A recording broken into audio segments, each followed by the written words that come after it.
Wade Toller stood at the front of the little clapboard church at Cinder Springs with his hat crushed flat in both hands and the sweat running cold down the hollow of his spine, and he kept his eyes fixed on the scuffed pine floor, because there was nowhere else in that packed room a broke man could look and keep the last of himself. He was 32 years old that dry spring of 1886, a long-shanked mustanger gone lean as a latigo strap on other men's grass and other men's wages, a man who had spent his whole life horseback and owned no horse worth the name, and he owed every dollar he had ever failed to earn to the latter outfit, and the latter outfit sat easy in the front pew in the person of Harlan Rowe, the biggest cattle and remount king on the whole Smoke River, thick through the neck and silver at the temples and dressed in a fawn-colored broadcloth coat that had never once been caught out in weather. It was Rowe who settled the thing aloud,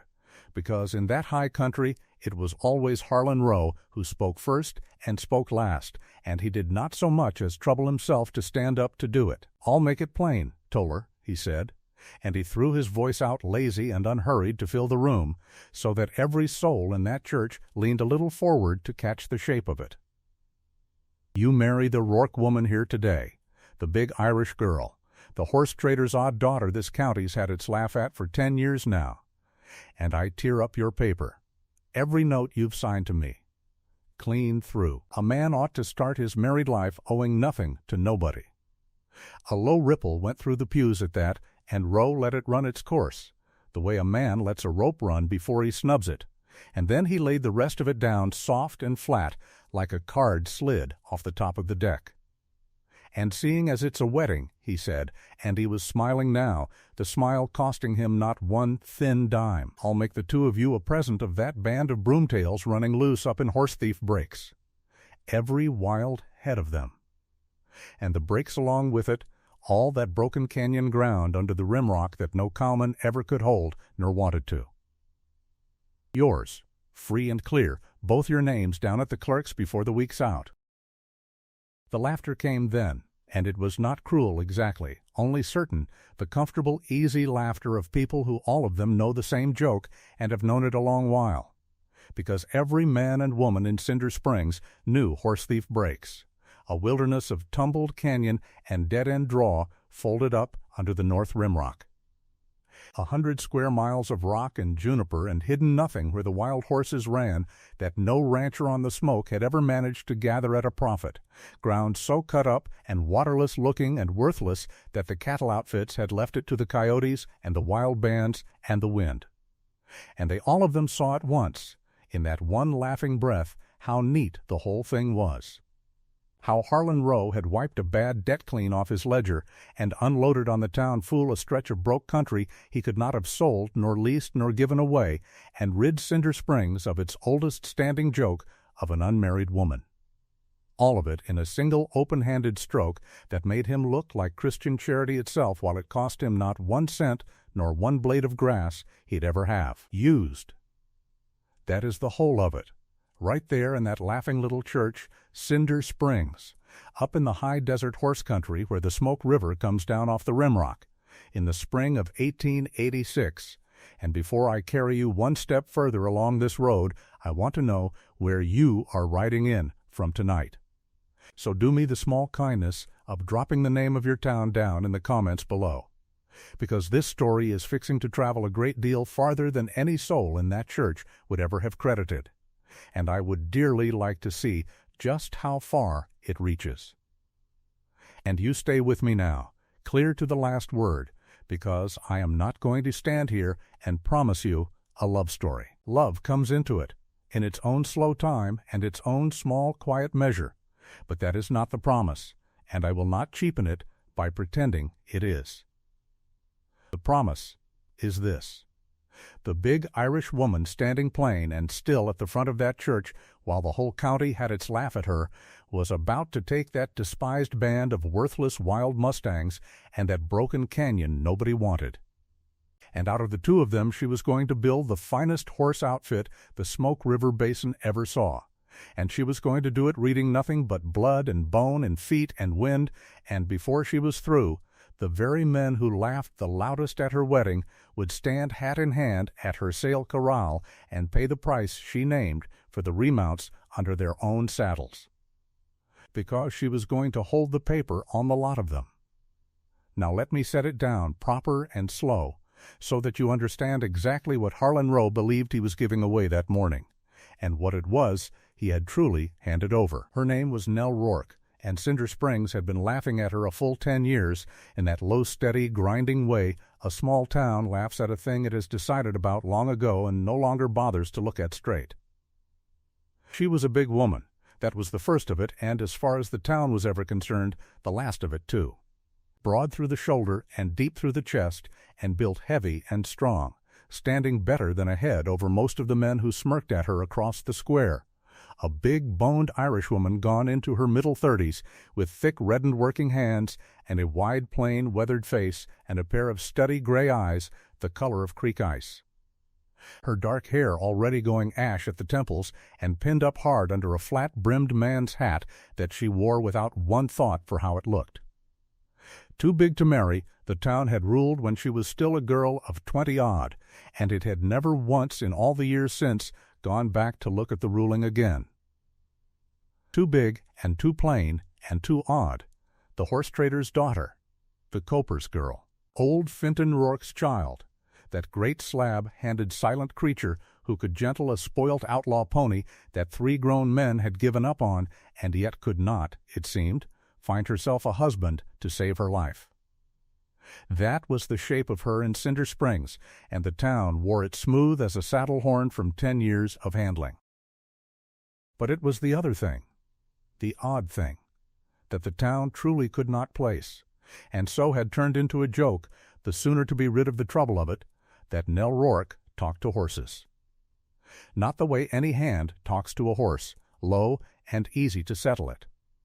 She talked about them, to herself, under her breath, in a steady, murmuring undertone that people caught the edges of and could not make sense of. And what they caught were words that had no business in a woman's mouth in that country. She would stand at the sail ring rail on a Saturday while some drover ran a string of ponies through, and her lips would move, and a man leaning close enough, and there were fewer of those every year, would hear her naming things off under her breath like a woman telling a rosary. Good flat bone, she would murmur, short cannon, clean hock, that near hind set too straight, he'll break down inside 3 years. Barb in the head of that dun, look at the eye on him. Cow blood there, but the feet won't hold on hard ground. Sound, she would say, or not sound, quiet as breathing, of a horse standing 40 feet off that she had watched take exactly 9 steps. She read a horse the way another woman reads a letter from home, the whole of him at a glance, and then again slower for what the glance had missed, and it was not guessing, and it was not gift, though the town called it both. It was a trade, a deep old careful trade, and she had it from her father. For old Finton Rourke had been a horse coper in the old country before ever he crossed the water. A dealer, a trader, a man who bought wrong and sold right and lived his whole life by the hard, honest science of knowing which horse would last and which would founder, and he had raised his big, quiet daughter to the trade from the time she could walk under a horse's belly without stooping. He had no son, and he did not seem to want one. He had Nell, and he taught her the way a master teaches the one apprentice he means to leave everything to. He taught her blood, the lines and the crosses, what the barb put into a get and what the old Spanish jennet put in, what a length of cannon meant and what a short, strong pastern meant, and how to see the grandsire looking out of a weanling's eye. He taught her feet, always and forever the feet. A horse is his feet and nothing else, and a man who forgets it goes broke. Taught her to read the wall and the sole and the frog, and to know hard flinty range bred hoof from soft pampered stable hoof at a glance across a corral. And he taught her wind and heart, and the thing there is no clean word for. The will in an animal to keep going when a lesser one lies down, and how you can very nearly see it if you know to look. Nell Rourke had all of that in her, the whole of her father's life's worth of it, packed away behind that plain, still face, and the town of Cinder Springs looked at her 10 years running and saw a big, odd spinster who talked to herself. And never once, not one single time. Thought to ask where a woman comes by such talk, or to reckon what such talk might be worth in a country that was made of nothing on this earth but horses. There had been a season or two early on when a hard-pressed widower or a lonely homesteader might have looked at a big, strong, healthy woman who could shoe her own horse and doctor a colic and outwork any two men on a place, and thought better of the town's easy ruling, but Fintone Rourke had died broke, the way copers so often die. Too honest for the sharp trade, and too soft-hearted at the end to sell the old horses that owed him nothing, and he left Nell nothing but his knowledge and his debts and a name the county had already made into a joke.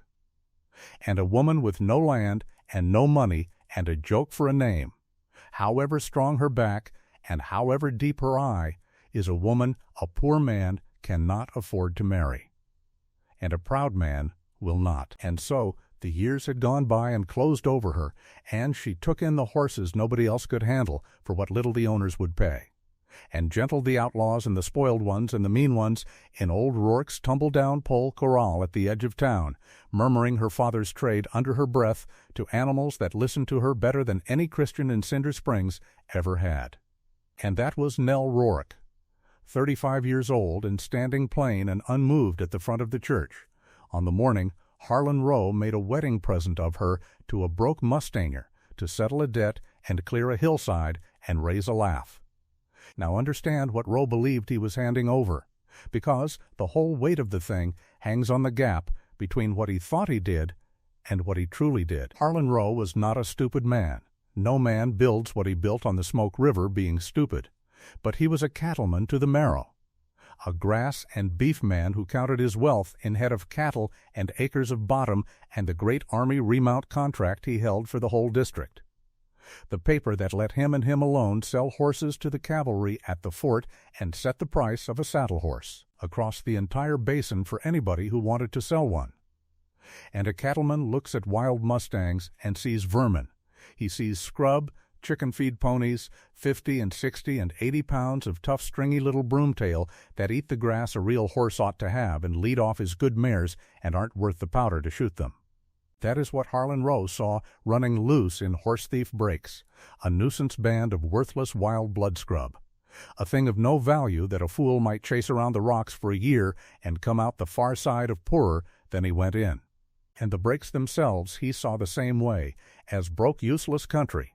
a maze of dry canyon and bare rimrock and dead-end draw with no bottomland a cow could graze and no easy water a man could count on, ground so worthless the tax roll had given up on it,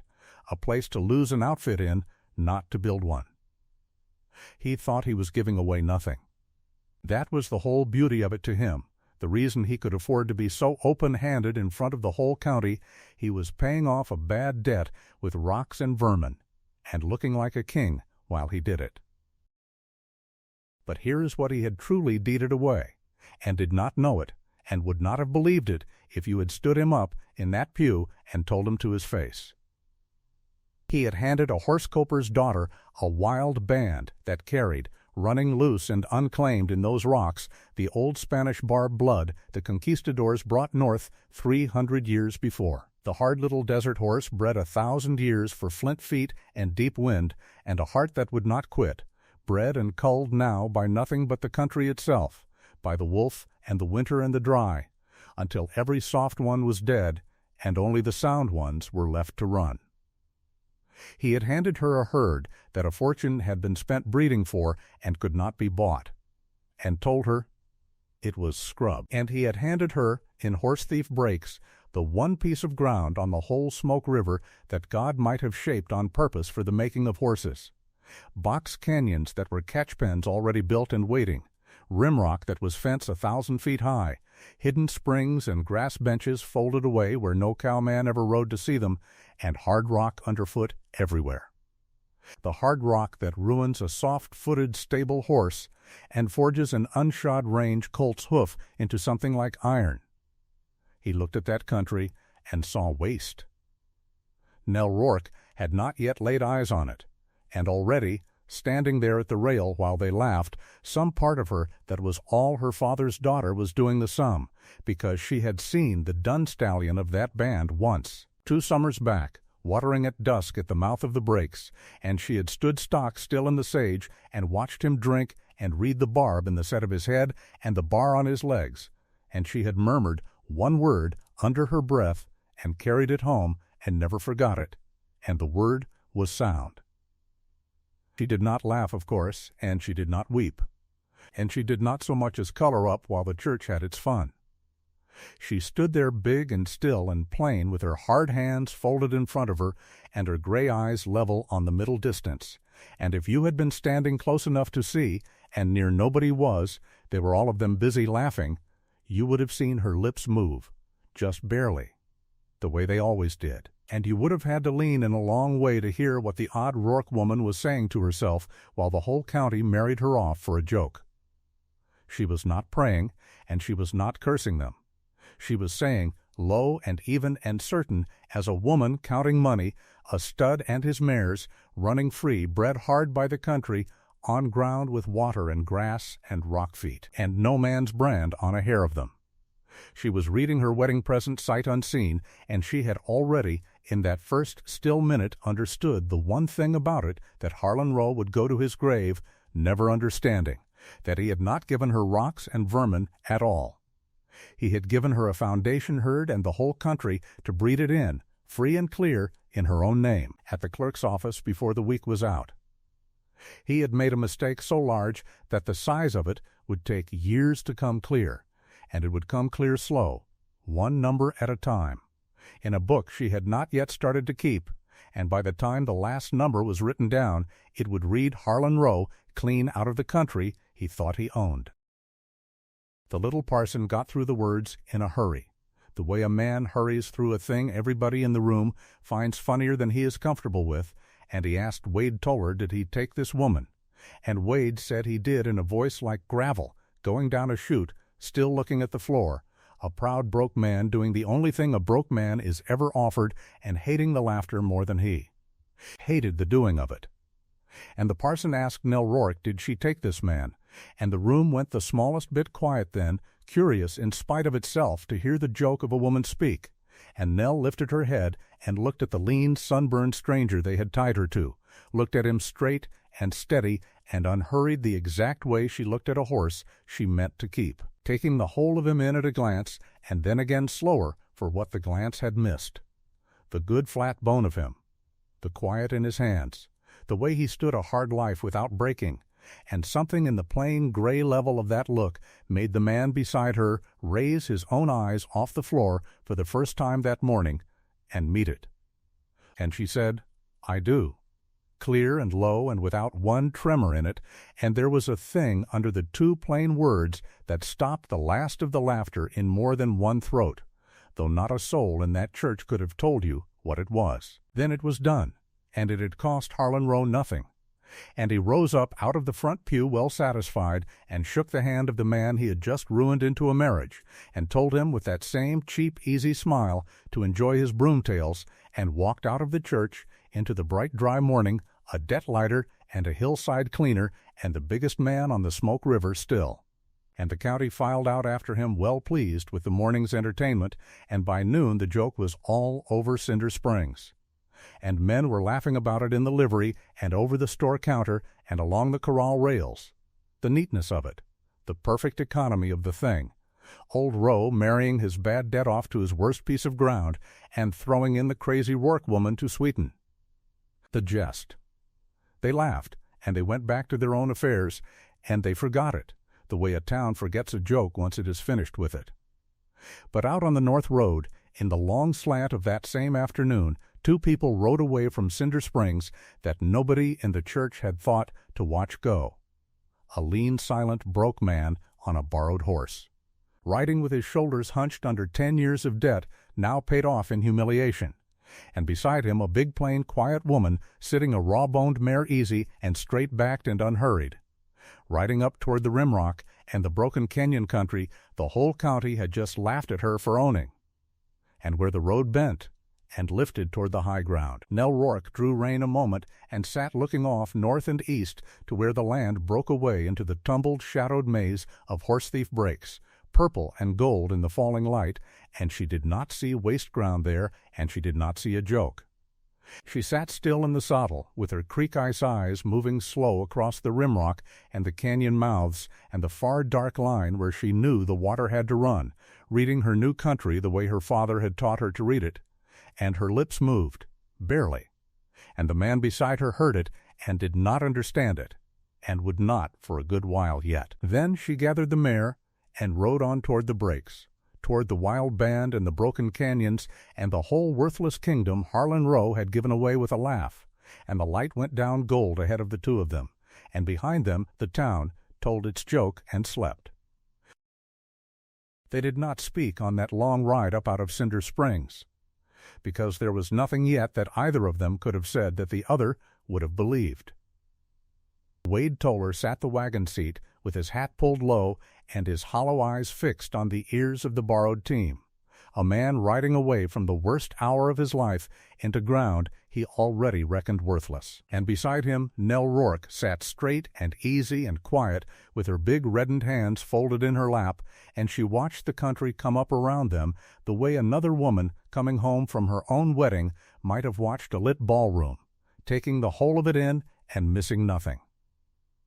The road bent north and east off the flat and climbed, and the sage gave way to greasewood and rabbit brush, and then to the first broken red ledges, and the smooth cattle country of the Smoke River basin fell behind them, and the land began to stand up on end. By the time the sun went down, they had come to the mouth of Horse Thief Breaks, and Wade halted the team on a bench above a dry wash and said, in the flat dead voice of a man reading his own sentence, that this was it. This was the whole of what Harlan Row had deeded them, this rock pile and the broomtails running loose somewhere back in it, and a man would be a fool to look for anything in it but a hard winter and an empty belly. And Nell Rourke did not answer him. She had already climbed down off the wagon, slow and deliberate the way a big woman moves, and walked out to the lip of the bench, and she was standing there with the red light on her plain, broad face and her pale gray eyes going over the country fold by fold, reading it, and her lips were moving, and no sound came off them that a man could catch. Now you have to understand what she was, and what her eyes were, before you can understand what she saw out there in the last of that light, because it is the whole hinge of this story, and I will not have you thinking it was luck. Nell Rourke was the daughter of a horse coper, and she had been raised to the horse the way another child is raised to the church, from before she could walk, in the old country across the water where the trade was old as the roads. Her father was Rourke the coper, a big, loud, clever, knowing man who had bought and sold horses at every fair from Kahirme to Ballinasloe, a man who could run his hand down a leg in a crowded fairgreen and tell you in a breath what the animal had done, and what it would do, and what was wrong with it that the seller had greased and trimmed and dyed to hide. For the coper's trade is a trade of the eye first and last, and a coper who cannot read a horse to the bone starves. And Rourke the coper, who had no son that lived, had done with his big plain girl exactly what a hard practical man does who will not let a gift die for want of the right body to put it in. He took her up at his heel from the time she was small, and he taught her the whole of it, every particular hard thing there is to know about the horse, because the eye does not care what face it is born behind, and Rourke was too old country shrewd to waste a true one. He taught her the mouth and the tooth and the true age under the coper's file. He taught her the foot before all else. The foot, he told her, the foot is the horse. A fine head on a bad foot is a corpse walking. And he taught her to hate a soft, flat, shelly hoof, and to love a small, deep, hard black one that rang on the stones. He taught her the leg, to run her thumb down the cannon and feel for the short, flat, dense bone that never breaks down against the long, round, soft bone that always does, to feel a tendon like a fiddle string and know it from one gone thick and gummy and warm. He taught her the wind, to lay her ear at the great heart girth behind the elbow and listen to the deep, clean bellows of a horse made to go all day against the shallow roaring of one that would quit you at noon. And he taught her the blood, the thing under all the other things, to see back through a scrubby, starved, ill-used animal to the breeding that made it, the way a man who knows faces can see the grandfather in the grandson, Those were the 4 things, and her father had a word he said over all of them, and the word was soundness. And he taught her that soundness is the one thing in a horse that cannot be faked and cannot be bought cheap twice, and that the man who can see it where other men cannot will never be poor unless he is a fool besides. Nell Rourke was not a fool. She had come across an ocean and half a continent a grown woman, with her father dead of a bad heart at a fair, and the horses sold off to bury him, and she had fetched up in Cinder Springs with nothing but the eye he had put in her head. And for 10 years that town had laughed at the big, odd Irish woman who stood at the sail corral fence murmuring to herself over other men's stock. The woman who talked to horses, and not one of them had ever once thought to ask her what she saw. She saw it now. She stood on that bench in the failing light, and she watched the wild band come down off the high benches toward the water in the bottom of the breaks, strung out and wary and moving the way only wild horses move, and where Wade Toller saw a ragged string of undersized broomtails not worth the powder to shoot them.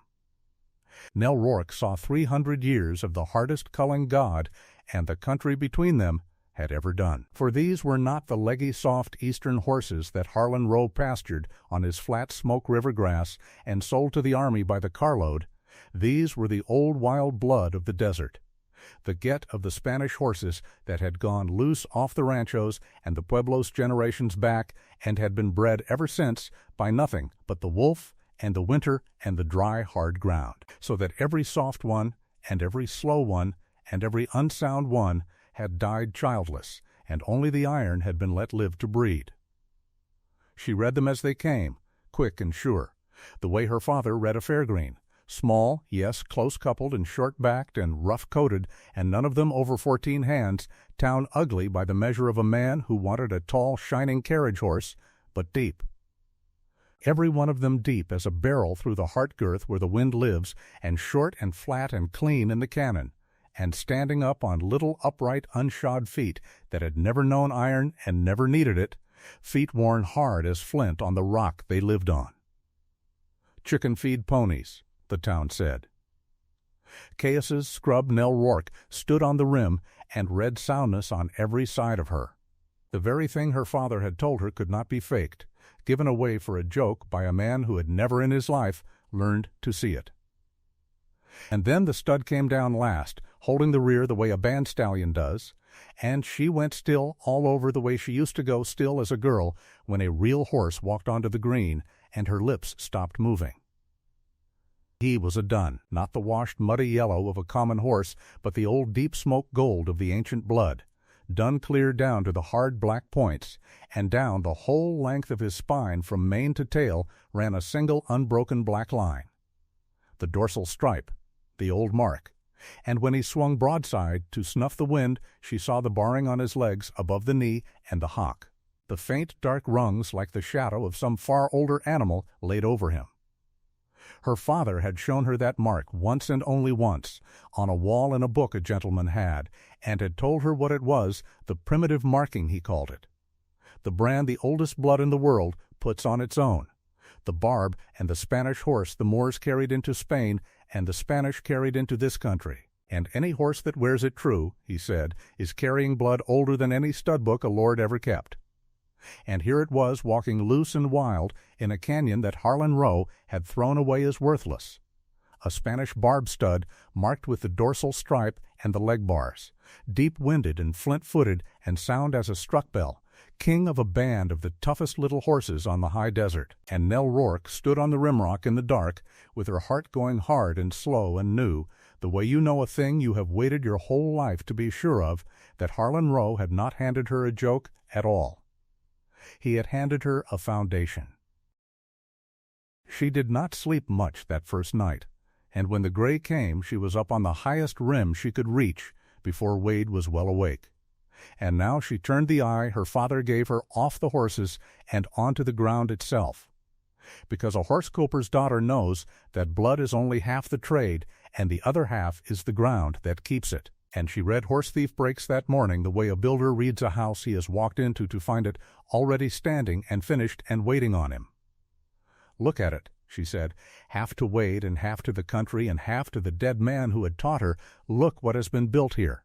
For the breaks were a maze of red box canyons cut back into the rim rock, blind canyons most of them, running back to a sheer wall with only the one narrow mouth, and where Wade saw broken, useless ground a man could lose his stock in forever,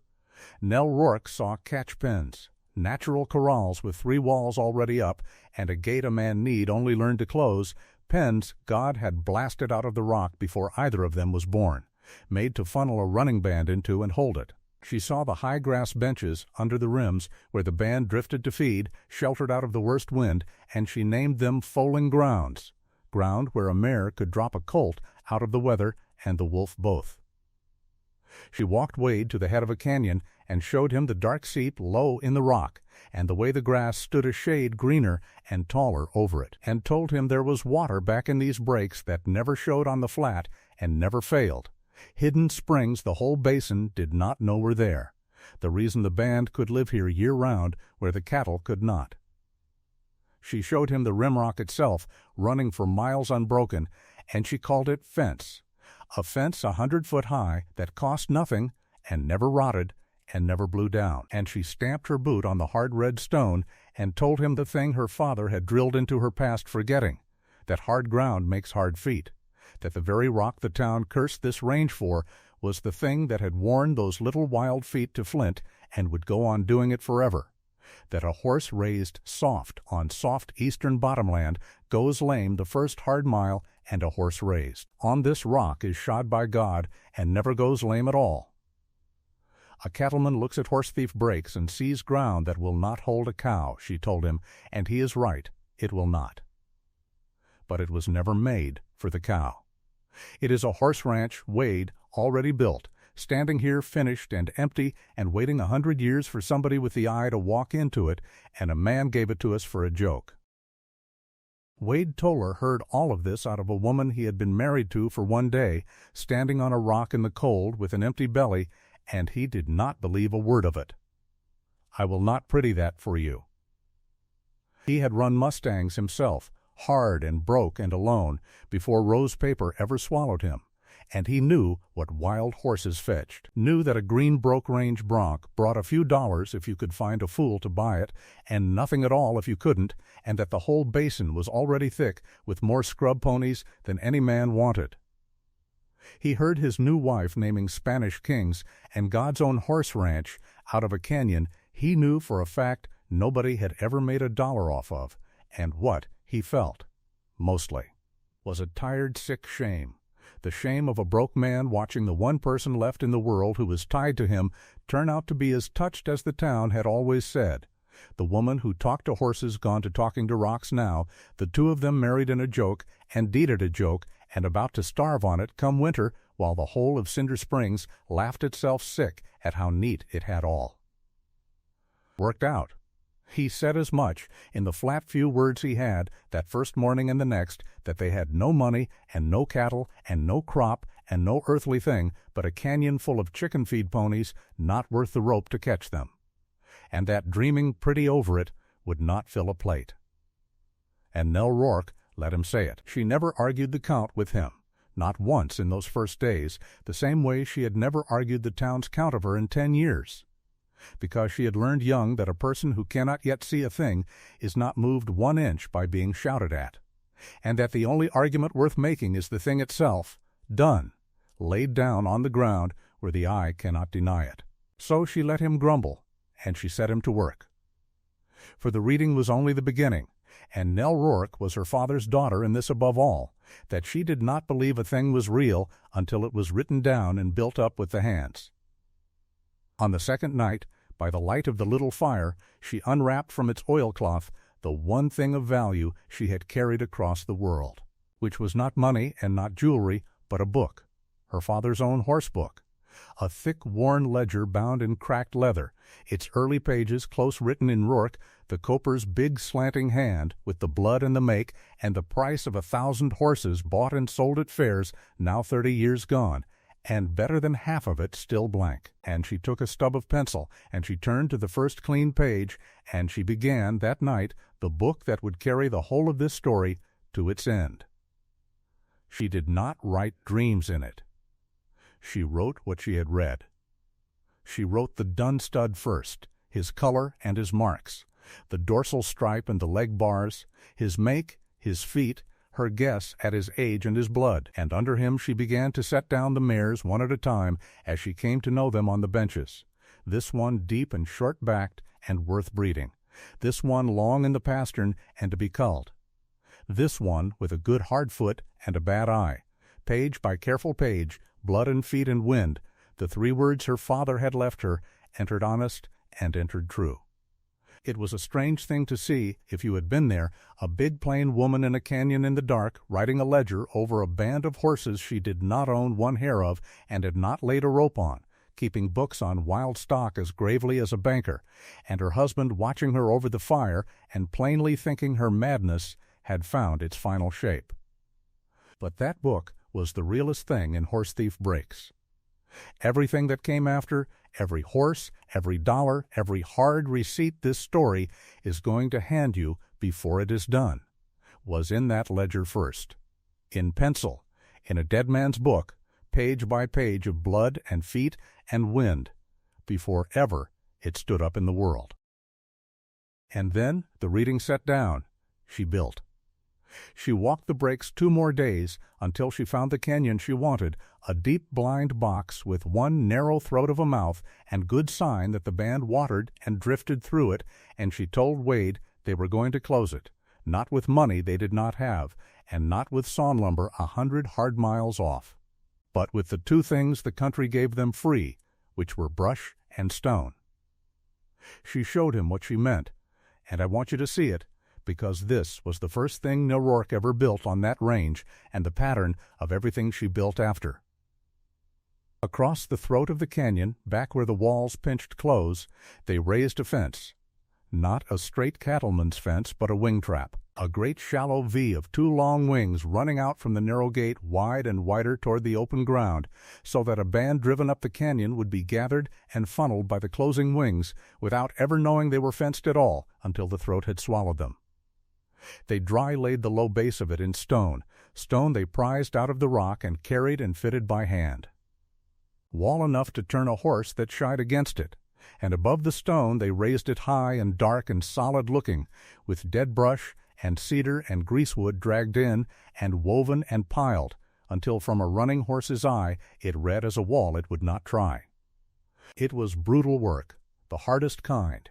day on day of lifting rock and dragging brush in the sun, with their hands going to leather and their backs to iron, and they did it together, because there was no one else and no money to hire one. The big Irish woman and the lean broke mustanger, and it was in that work, over those days, that she taught him. For she did not only teach him how to lay the stone. She taught him, while they worked, how to read a horse and how to set a trap a horse would walk into, which are the same knowledge from 2 sides, and it was the first thing anyone had ever troubled to teach Wade Toller that treated him as a man who might come to know something. Never build where the eye can catch it whole, she told him. Set your wings along a fold the land already makes. Use the canyon's own walls. Let the trap look like more of the country the band walks through every day, because a wild horse fears a new straight line worse than it fears a man. Read the wind before you read anything, she said, for the horse lives by its nose before its eye, and a trap upwind of the band is no trap at all, but only a warning. Read their trails, she said. Walk where they walk and find the ground they have already chosen, and set your gait across the path their own feet want to take, so that on the day you drive them they run not into your trap, but into their own habit. And read the horse, she kept coming back to it. Read the horse, the set of an ear, the cock of a hip, the way a band throws its head and mills before it breaks and runs, until you can feel what 500 wild horses are about to do a half a breath before they do it, because that half a breath is the whole of the trade. She told him these things plainly, working beside him, not as a woman showing off, but as a craftsman handing tools to the only apprentice she had. And Wade Toller, sullen and doubting and certain still in the front of his mind that they were 2 fools building a brush fence across a worthless hole in the ground, found in spite of himself that he was listening, and that the things she said were true against everything he already knew of horses, and truer, and that he had run Mustangs half his life and never once had them named to him this clear. He did not say so. A man does not turn in a day, and Wade Toller had 10 hard years of being right about his own ruin to turn against, and he went on grumbling that no one would buy what they caught, even if they caught it, that they were breaking their backs to gather ponies the whole country was sick of, that winter was coming and a brush fence would not feed them. But there was one evening, near the end of that build, when the light was going gold in the canyon and the wing trap stood finished at last across the throat, long and low and dark and cunning, curving out into the sage exactly along the fold of the land, so that even up close a man's eye slid over it and did not quite catch that it was a made thing at all. And the wild band came drifting down the far bench in the dusk to water, unhurried and unafraid, and walked without a check straight in through the open jaws of the trap she had set, grazing, easy, never knowing the walls were there. And Wade Toller stood leaning on the stone he had laid with his own raw hands and watched 500 head of the country's scorned scrub feed quietly inside the first thing he and this strange woman had ever built together, walking of their own free will into the exact ground she had said from the first morning they would walk into. And he was quiet a long while. He did not say she was right. He said only, at last low, that it might could work, that the gather might could work, and he turned away gruff and went to see to the horses so she would not see his face. It was a small thing. It was 3 grudging words out of a bitter man, and nothing yet was caught, and nothing yet was sold, and the winter was still coming on hard. But Nell Rourke, standing in the last of the light with her father's book heavy against her hip, and the trap she had built standing finished below her, and the old Dunstud lifting his marked head down in the canyon to test a wind that told him nothing, heard those 3 words for exactly what they were, which was the first hairline crack in 10 years of a man being sure. The first small thaw. The very first page turned in a book that was going to be a long one. She did not answer him either. She only took out her pencil in the failing light and opened the ledger and wrote down the date, and the canyon, and the trap, and the count of the band that had walked into it, blood and feet and wind, entered honest and entered true, and closed the book and went down to build up the fire. The wing trap stood finished across the throat of the box canyon by the end of that first hard month, brush and dry laid stone raised out of the very ground it was set to hold, 2 long, low, crooked wings running back up the draw from the narrow neck of the canyon and widening out into the sage, until a man standing at the neck could not see where the ends of them petered off into the broken country. And I will grant the town this much, it did not look like anything. It looked like 2 ragged strings of piled rock and dragged juniper going nowhere in a land nobody wanted, and that was the whole of its cunning, because a wild horse does not run from a thing that does not look like a fence. Nell Rourke had built it low and crooked and careless, looking on purpose, built it to be walked into and not jumped, and she had read the ground for weeks before ever she laid the first stone of it, sitting her horse at the rim in the cold mornings with the book open on the saddle in front of her and her lips moving, learning the band the way her father had taught her to learn a band in the old country, where they watered and when, which draw they ran up when a rider pushed them and which they would not take at any price, the paths their unshod feet had cut into the calichet over the years of running that country unhunted. She knew before she ever gathered them that the dun stud would break for the high north rimrock when he was pressed, because a stud runs for the ground he trusts, and she had built the near wing of the trap to close that door soft and leave the canyon mouth standing open like the one honest way out of trouble, and a horse driven hard will take the open way every time, which is a thing the whole county knew, and not one man in it had ever thought to build a fence out of. The old man rode in the evening before the gather, and I want you to see him, because he matters to the whole of what comes after. He came up the wash out of the south on a flea-bitten gray, with a rawhide riata coiled at his knee and a saddle worn down to the color of an old boot. A small, dry, dark old man with a white mustache stained yellow at the corners and eyes gone to slits from 60 years of squinting into hard light off hard ground, and he sat his horse below the fire and looked at the two of them and the trap and the broken canyons a good while before he said his name. "Reyes," he said, and nothing after it, the way a man says a name that has been enough all across 2 territories. He had run wild horses on the Cimarron, and he had run them below the border, and he had run them on ranges that did not have names yet when he first crossed them, and he had heard, down in Cinder Springs, where a man hears things, that Harlan Rowe had married off the collier, the horse coper, the Irishman's big odd daughter, to a broke mustanger and thrown the pair of them a scrub band and a rock pile of canyons for a joke. And he had ridden 2 days out of pure old man curiosity to see the fools before the country buried them. He said as much plainly, warming his hands at their thin fire, amused all the way through in the gentle, unhurried way of a man who has seen every kind of folly the horse business breeds and outlived most of the men who tried it. Nell fed him and did not argue with him and did not try to sell him anything, which is the first thing that gave him pause, and then she told him she could pay him almost nothing. Told him the figure flat, a wage so small he laughed out loud into his coffee. A wage that was frankly a joke laid on top of the county's joke, and then she told him what she meant to do with the band. Not the shipping of them for chicken feed money the way every mustanger in that country shipped a scrub catch, but the reading of them one by one and the keeping of the sound ones and the making of a foundation off the old. Barb blood she swore was carried in that dun stud, and the old man stopped laughing somewhere in the middle of it and looked at her a long time across the fire, and he did not sign on that night. But he did not ride out either. He said he would stay and watch the gather, for the show of it, and Nell said that was fine, and Wade Toller sat in the dark past the firelight and thought bitterly that they had now 3 fools where there had been 2. Only one of the fools was old enough to know better.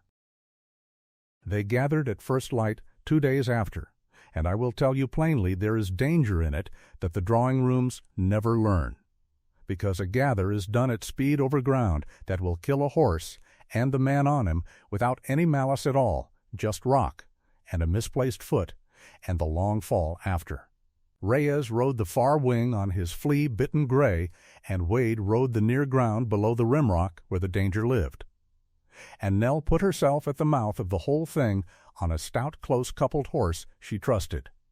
because the reading of the band and the running of it was hers to do and could be nobody else's. They did not come down on the band screaming and shooting the way the flat-range crews ran horses. She had forbidden it, and Reyes had nodded slow when she forbade it, the first thing she did that he plainly approved. They came instead in a long patient press out of the breaks, letting the band gather itself and move ahead of them at a trot and then a lope, riding the wide sides of it and never the tail, never crowding the tail so hard that a horse would soul up and whirl and break back through them, just closing the country down around the band a little at a time, turning them off the high ground with a rider showing on the skyline here and a rider showing there, walking them and running them by turns down the long draw toward the sage where the invisible wings began. The dun stud ran last and ran hardest, the way a good stud does, throwing himself back through his mares to the danger side again and again, a big flint-colored horse with a dark line down his spine and the old bars across his forelegs standing out plain in the low light, screaming and snaking his head low along the ground to drive his band on, and then whirling to face the riders with his ears flat and his nostrils blown wide and red, and once on the long run down, where the draw pinched in against a broken shelf of rimrock, Wade's horse hit a slide of loose shale at a lope and went down to its knees with a grunt, and the whole world tipped. And there was a half a heartbeat where Wade Toller was a dead man, and knew it. A rider going down onto rock in front of a running band, which is the plain commonest way a mustanger dies and leaves no mark on the country at all, and the good gentle horse under him, a horse Nell had made, kept its head where a fear-broke horse would have lost it, scrambled and caught itself and came up out of the shale still running and still under him, and Wade rode on with his heart slamming and a new hard piece of knowledge lodged in him that he did not yet have the words for, which was that the willingness his wife bred into a horse in that stone pen was not a soft thing nor a woman's foolishness, but the exact thing that had just kept him from dying under the feet of the band. And there was a moment, 3 parts of the way down, when the dun made his break for the North Rimrock exactly as Nell had read that he would. Exactly, and drove a dozen of his mares with him straight at the door she had built to look open, and Wade Toller's whole heart went down into his boots, because, from where he sat that door, looked open to him too. Looked like the band was gone, and the month was lost, and the joke was on them after all, and the stud hit the soft closed near wing at a dead run. Found stone and juniper where his feet remembered open ground, threw himself sideways off it in a spray of shale, and turned down the only honest way left into the canyon mouth, and took his whole band in through the neck of the trap behind him at a run, and Reyes and Wade closed the brush gate across the throat while the dun was still turning at the box head of the canyon and finding the walls.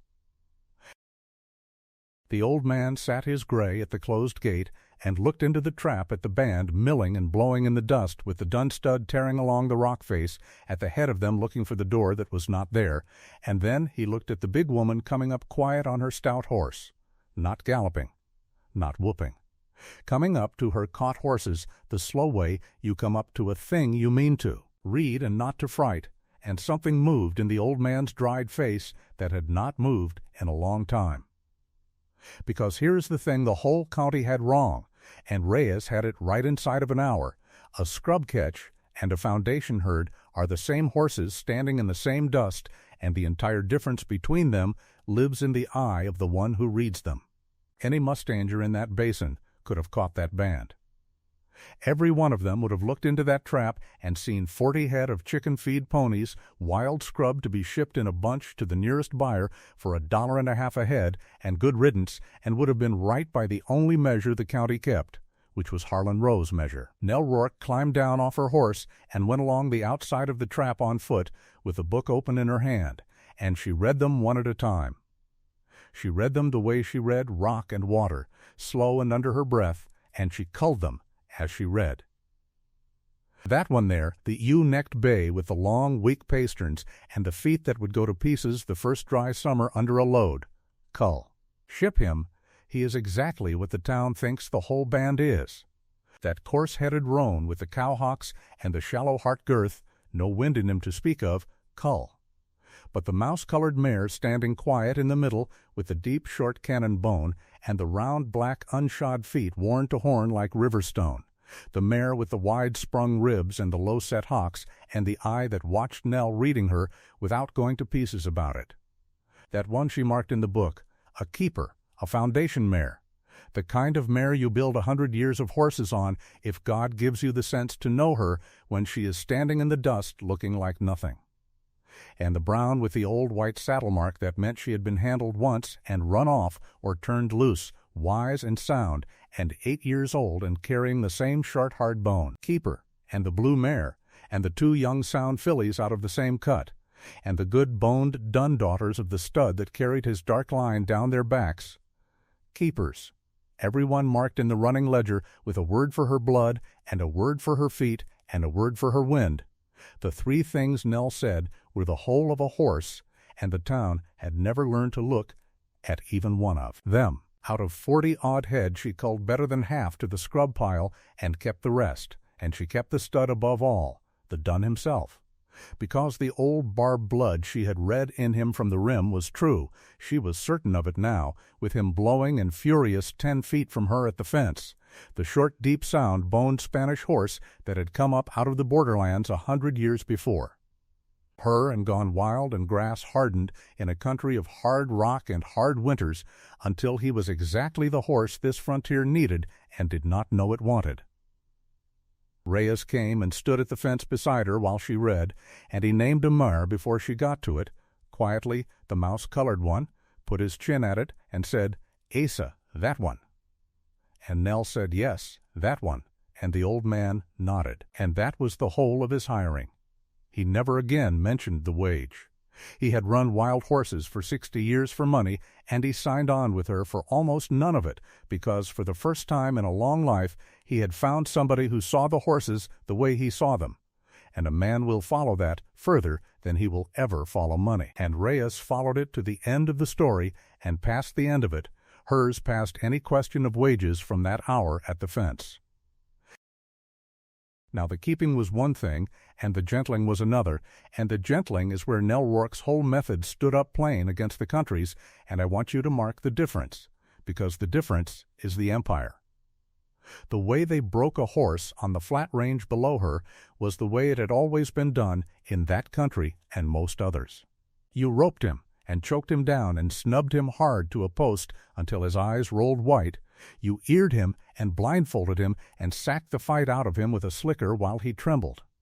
You cinched a saddle on a shaking, beaten animal and screwed a rough-legged bronc twister down into the seat of it and turned the horse loose to buck until one of them quit, and mostly the horse quit. Quit sound or quit ruined, and either way you had broken his spirit down to where he would obey a man out of fear of him, and you called that a broke horse and were satisfied, and if you had crippled his mind or his mouth or his legs doing it, well, there were always more wild horses in the breaks.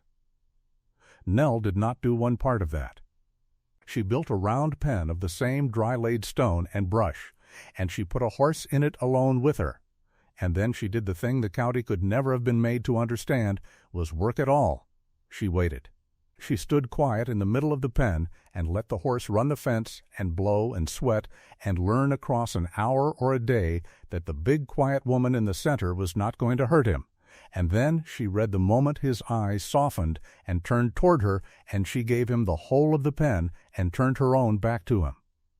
And let him come, because a horse will come to a still thing when he stops fearing it. It is in his nature to come. And she let his nature do the work that other men did with a snubbing post and a quirt. She put her reddened hands on him only when he had asked to be touched, sacked him gentle when he could bear it and not before, mouthed him soft, backed him and turned him and asked him small easy questions he could answer without fear, and built him up a day at a time into a horse that worked with her because he chose to and not against her, because he was afraid, and the horses she made that way had a thing in them the beaten horses never had. A willingness, a soundness of mind to go with the soundness of bone, so that a Rourke horse would keep his head and keep his feet in a wreck where a fear-broke horse would come apart, and every cowman who ever rode one came in time to learn the difference in the dark and the cold and the bad country, where a man's life rides on whether his horse keeps its wits. She gentled the mares, and she started the young geldings, and she took the culls she meant to sell, and made even those into honest, using horses instead of scrub, and Reyes worked beside her with his rawhide and his 60 years, and taught her the Spanish way of a soft mouth and a light hand, the hackamore and the slow-made bridle horse, and the two of them together. The old vaquero and the big Irishwoman put a kind of horse together in that stone pen under the rim that the basin had never had offered to it, and Wade Toller, who had come to hold the gate and doubt, held the gate and watched a fear-crazed scrub mare come across a pen of her own free will and put her nose in his wife's hand, and said nothing, and doubted a little less. Then came the receipt. And you must understand what a receipt was in that country before you can understand what hers meant. Because the price of a horse in that whole basin was Harlan Rowe's price and no other.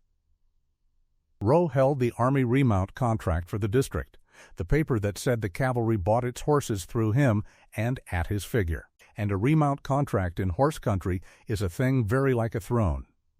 because the Army is a buyer that never stops buying and pays in hard government gold, and the man who holds the contract does not merely sell his own horses to the Army, he sets by that the price of every horse in the country under him, so that when Harlan Rowe said a sound saddle horse was worth so much and not $1 more, then a sound saddle horse was worth exactly that from one end of the Smoke River to the other, because the sale ring in Cinder Springs was Rowe's ring in everything but the deed to it, and the buyers who came to it came to take Rowe's price or none.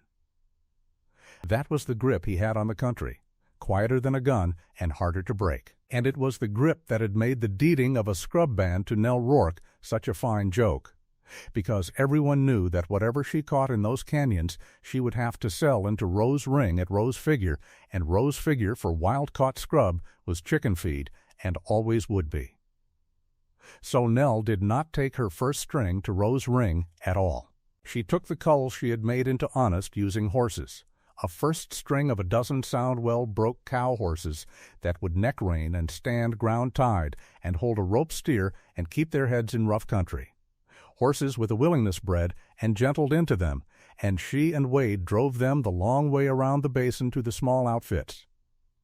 to the working ranches and the freighters and the stage line that needed horses that could actually do a day's work and were sick to death of Rose Fear broke remuda rejects, and she sold them 1 and 2 and 3 at a time to men who threw a leg over them and felt the difference in the first 100 yards and paid her cash for it, out from under Rose price entirely, at a figure she named herself, flat and unhurried, the first figure she had ever named in that country and had honored. And she came back up onto the rock pile, for they had already begun to call the broken canyons that, though there was another name coming for them, with the money knotted in a sack.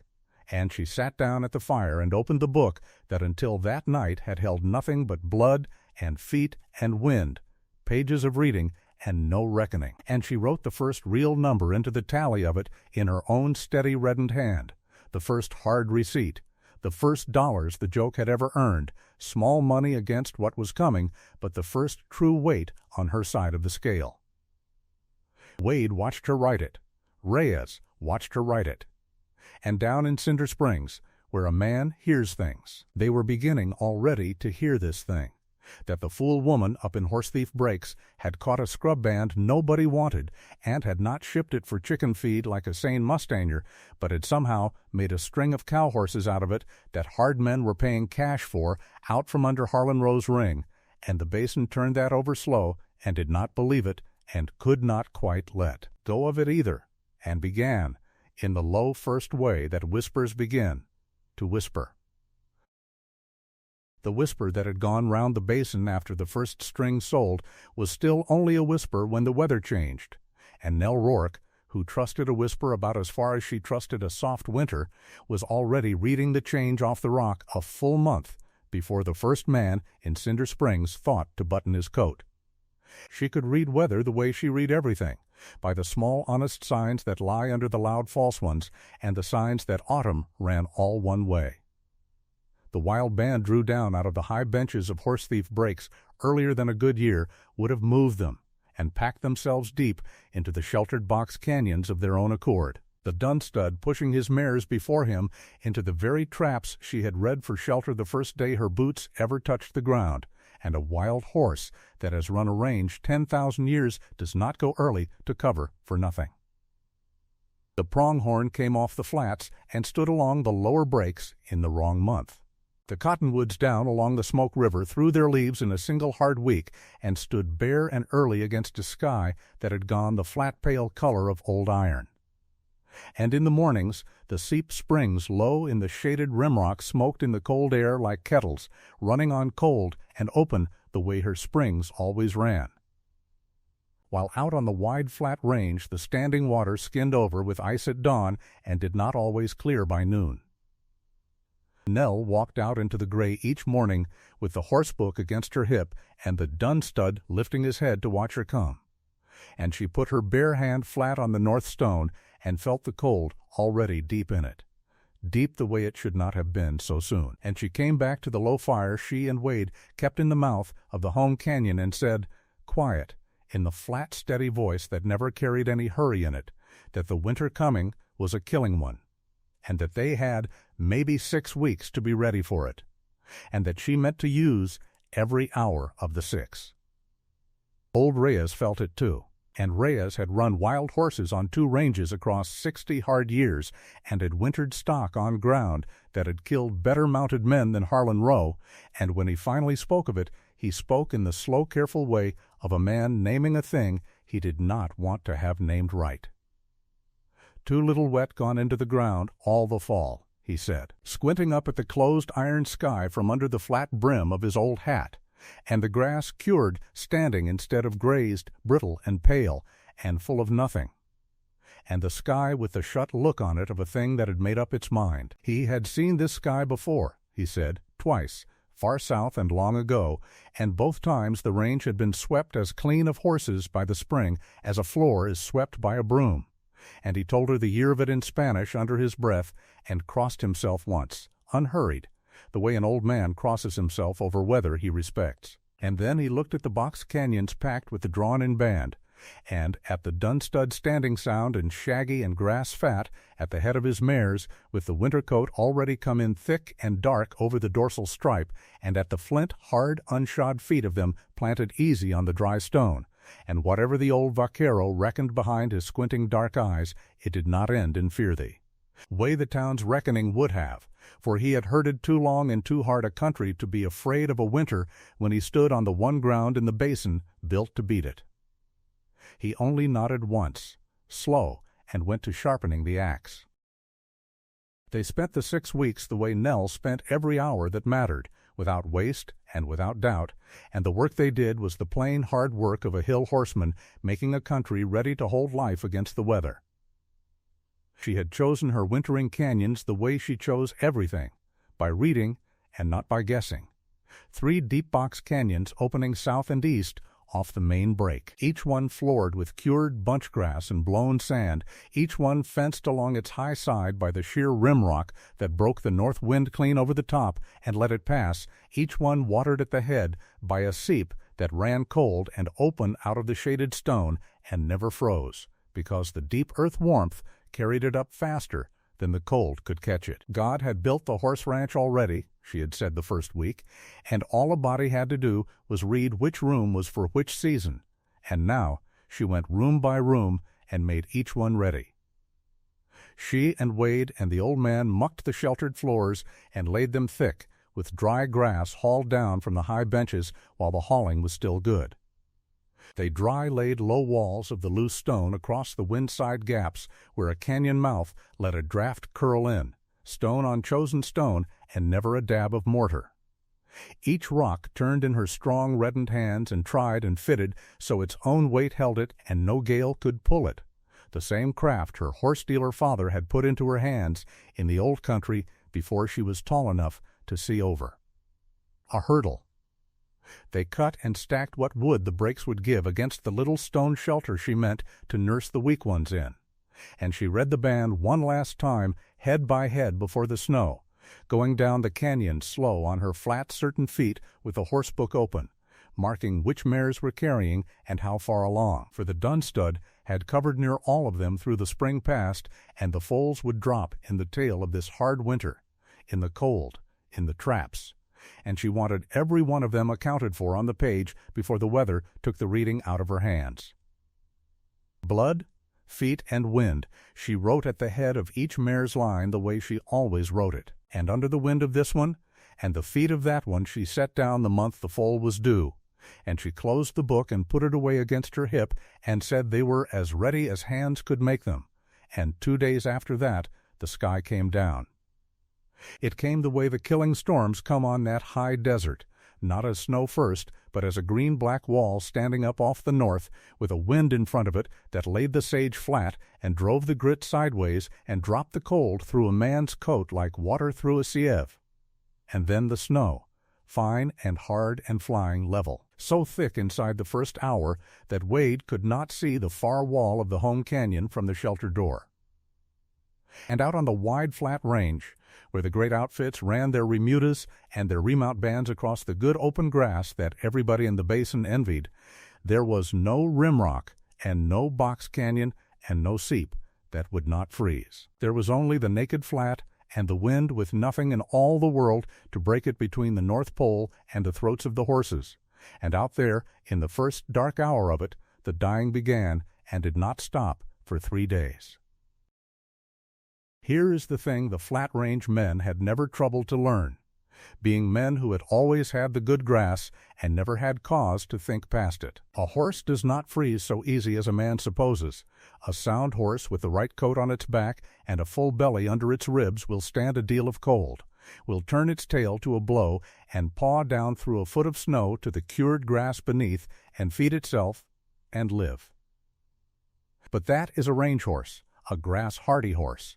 a Mustang bred 10,000 years to do exactly that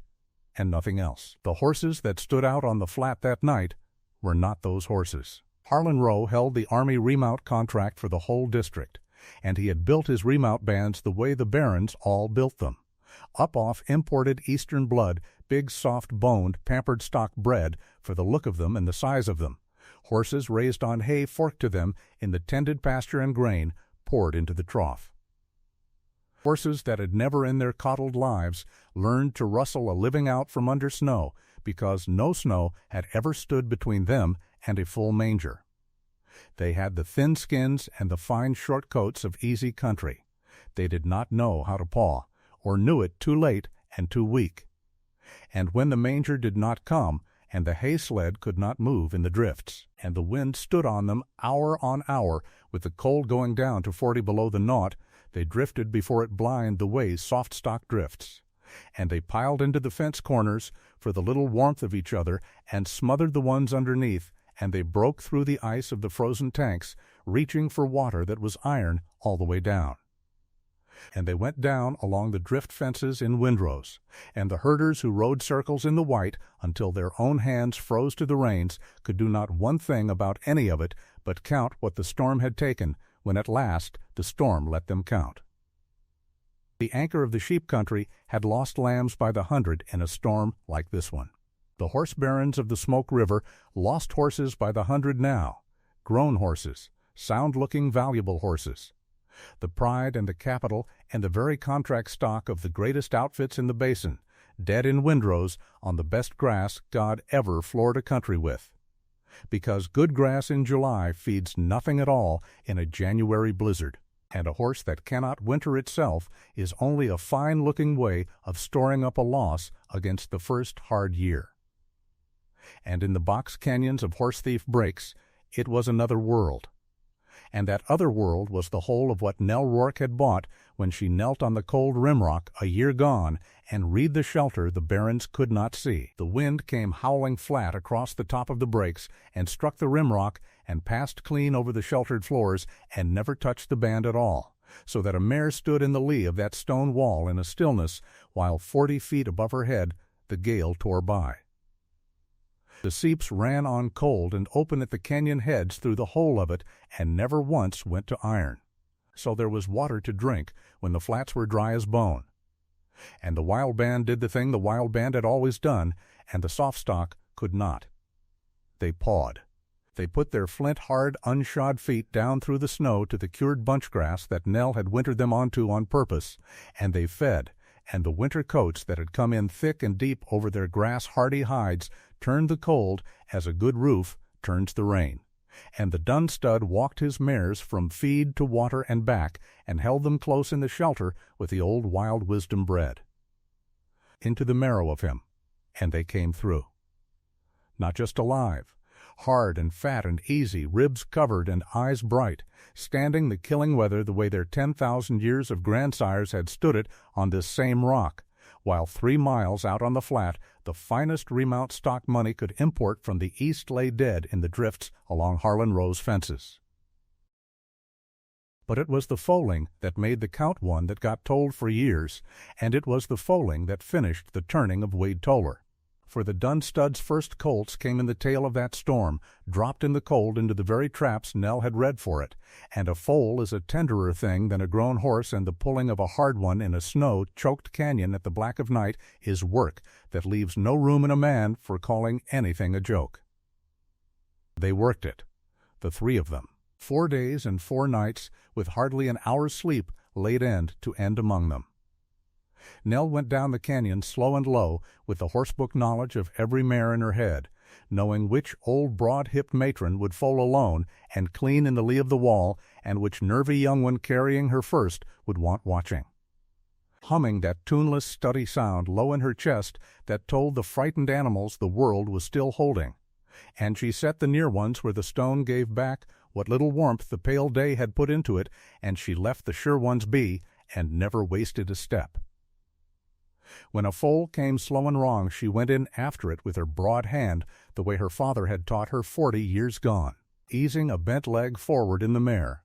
turning a head that was turned the wrong way in the dark and the cold, and drew it steaming into the frozen air, and cleared its mouth with her finger, and rubbed the breath into it, and set it to the mare to be licked and mothered. And when a colt came already chilled and still, blue and limp in the snow, the way the flat-range men would have left 100 of them for dead in the dark, she did not leave it. She carried it inside her own canvas coat, against the heat of her own body, into the little stone shelter, and laid it in the warm sand by the fire, and worked it with dry sacking until the life came back, and the small ribs heaved, and it lifted its head and cried. And then she carried it back out, and set it under its mother, and 2 lives came out of what would have been 2 deaths on any ground but this one. Wade worked the whole of it at her shoulder, and somewhere in that long white blur of nights the last of what had been left of the joke in him burned clean away, and something a man does not put back took its place. He had come out onto the breaks a year before a broke and silent and sullen mustanger, certain to his bones that they were 2 fools set to starve on chicken-feed ponies in a canyon nobody wanted, and now he stood in a driving blizzard at the black of night in a snow-choked box canyon with a live, warm foal steaming in his 2 arms and the ice crusting his beard. And he had just,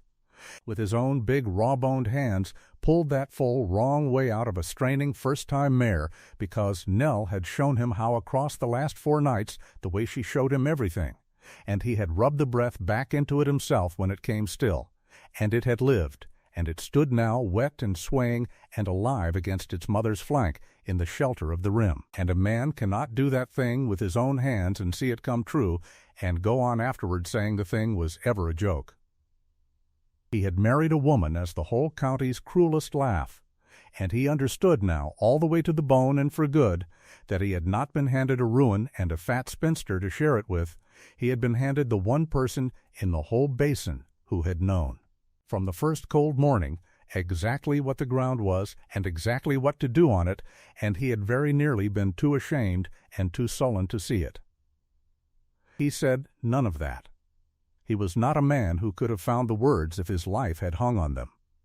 But near the gray dawn of the 4th day, when Nell came into the shelter swaying on her feet and hollow-eyed with a chilled colt in her arms, Wade took the animal out of her arms without a word and told her to sit by the fire and rest,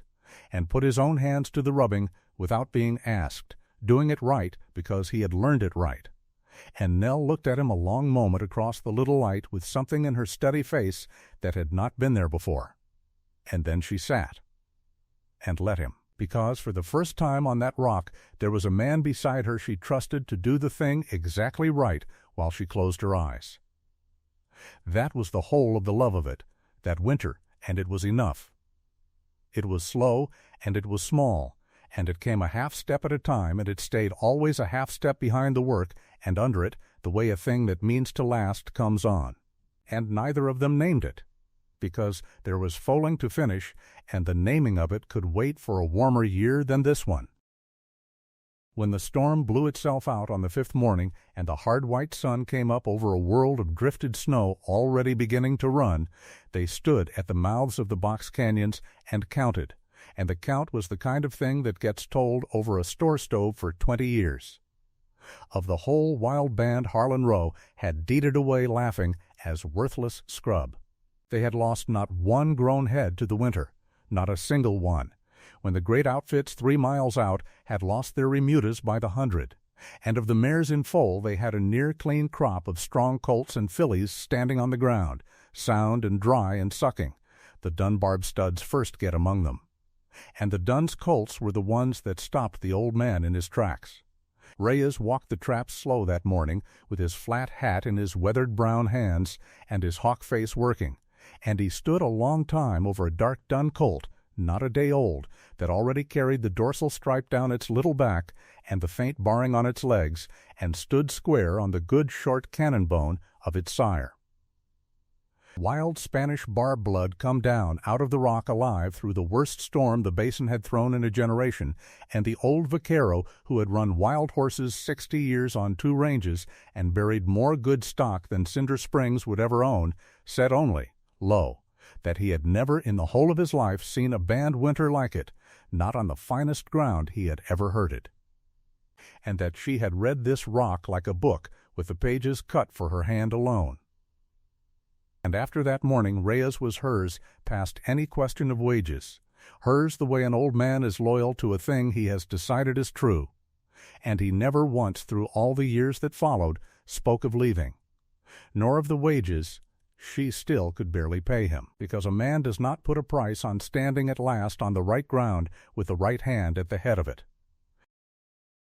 And out beyond the rim the basin could not keep from whispering, and the whisper had lost the last of its laughing. It could not be helped. The men who had lost their remudas on the flat could not for long keep from hearing that the joke on the breaks had come through the same killing storm with every head alive and a clean, full crop standing on the ground off ponies they had called scrub, and the whisper of it ran fence to fence with the plain disbelief still riding in it that it could not be so, that it must be a lie or a boast or the blindest luck that ever fell to a fool, and yet the horses were there on the rock for any man with the nerve to ride out and look at them. And a few came. On the still cold mornings after the storm broke, a rider would come up the frozen road below the breaks and rein in his gaunt horse at the foot of the rim and sit there, saying nothing, looking up the long tilted floor of the box canyon at the drifting bands of shaggy grass-fat mustangs and their bright new foals scattered easy over the pockets where the snow ran off first. Sound and content and thriving on ground the whole county had laughed to give away, and then he would turn his horse and ride home slow and not say much of what he had seen. They came in ones and twos, the curious and the ruined and the men who had just buried a winter's capital in the drifts, and they sat below the rim and looked, and every one of them carried back into Cinder Springs the same thing, which was the first cold beginning of the understanding that the joke had not died in the storm the way it was meant to. It had come out of the storm grown and sound and multiplied, while the great outfits that had laughed it onto the rock were the ones that came out broken. Nell Rourke did not go down to answer any of it. She stood at the head of her band with the Dunstud grazing easy at her hip, and his first dun colt at the mare's flank beside him. And that night by the low fire she opened the horsebook and entered the winter in her own plain, careful hand, the head brought through, the foals dropped and living. The date the storm came and the date it broke. Set it all down cold and true on the page facing the one where a year before she had written only the slights, so that the book now held both halves of the arithmetic side by side, what they had done to her and what the rock had paid her back. And she closed it and banked the fire and slept, unhurried and unbeaten. A big, quiet woman who had just watched a whole basin's contempt freeze to death on the flat, while everything she owned came through the storm alive. She did not yet know that the count which sealed old Reyes and turned her husband for good was the same count that would turn Harlan Rowe from a man who had merely laughed at her into a man who meant to break her, for a joke that pays is no longer a joke, and the barons of the Smoke River had just learned, out on their windrowed flats, that the fat woman on the rock pile of the horse country had grown herself into something that could take from them. But that was a war for the spring, and this was the deep of the winter, and Nell Rourke slept sound on the ground the whole county could not read, while out in the dark the seeps ran on cold and steady out of the rimrock the barons could not see, and the wild band she had been given as the cruelest laugh in the county grazed easy and alive along the sheltered floors under the stars. A man like Harlan Rowe could carry a joke a long way so long as it stayed a joke, and for the better part of 2 years he had carried the one he made at the front of the church in Cinder Springs the way a rich man carries a watch, taking it out now and again to show his friends, winding it, letting it tick.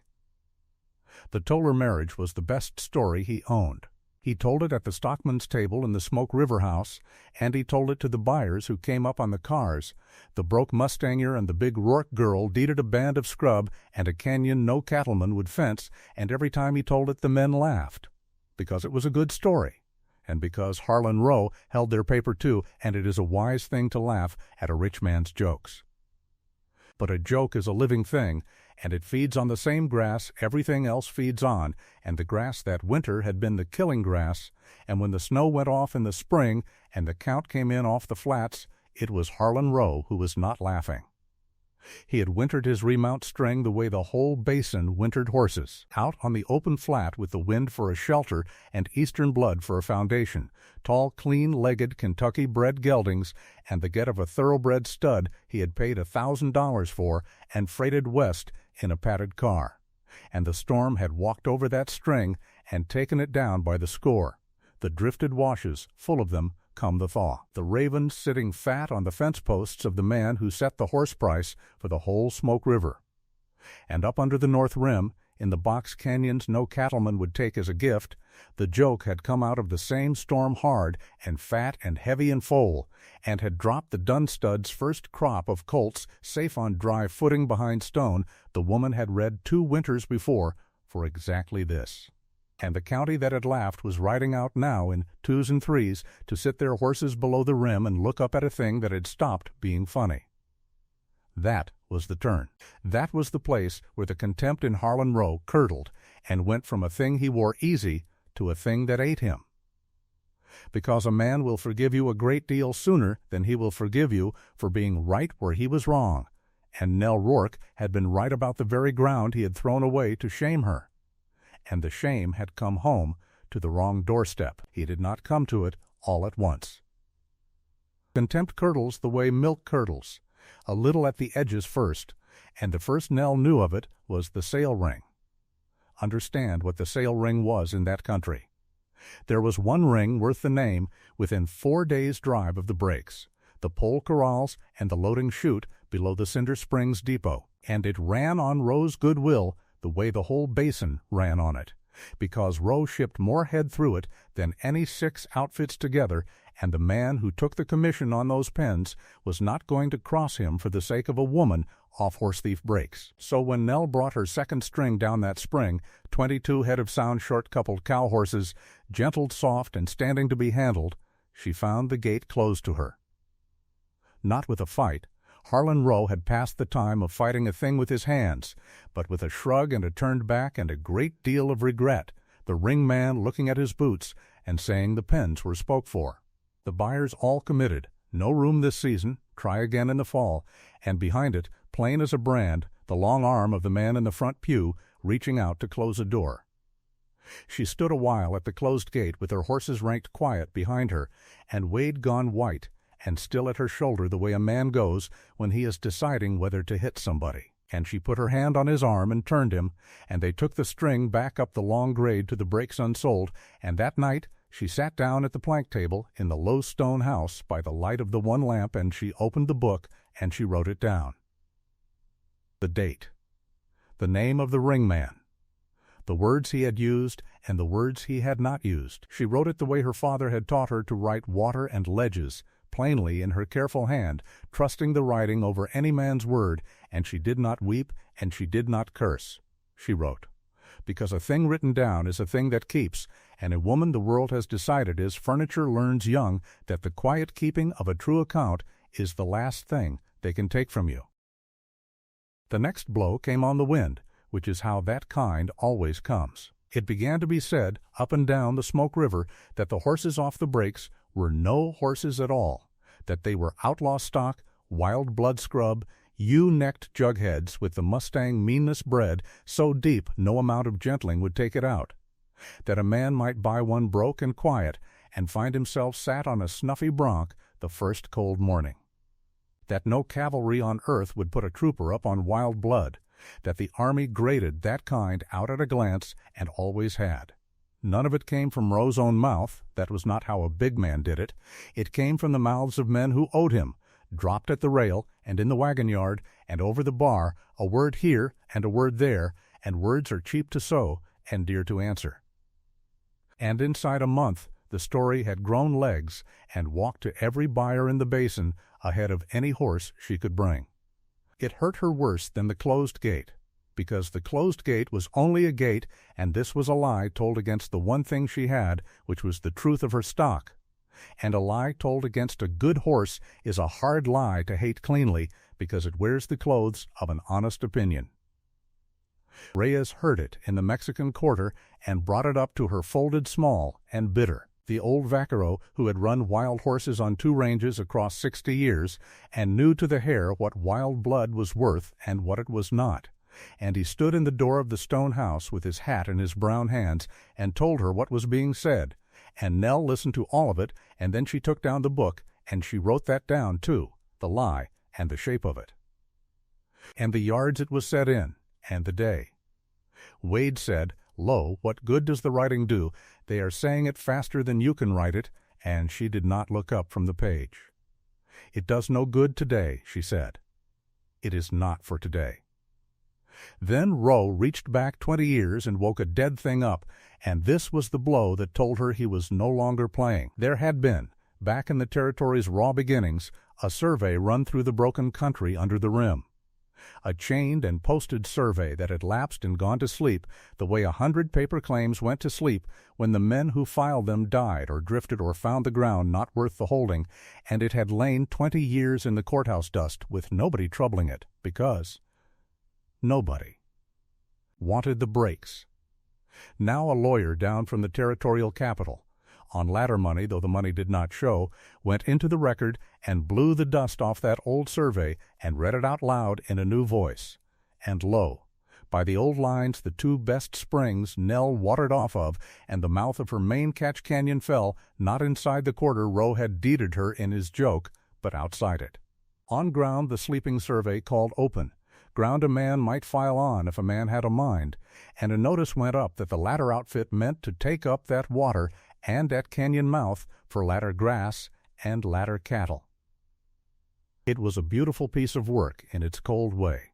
because water is the whole of that country, water is the deed under the deed, and a horse ranch with its springs cut out from under it and its main gather canyon claimed by another man's cows is a horse ranch with its throat in a stranger's hand.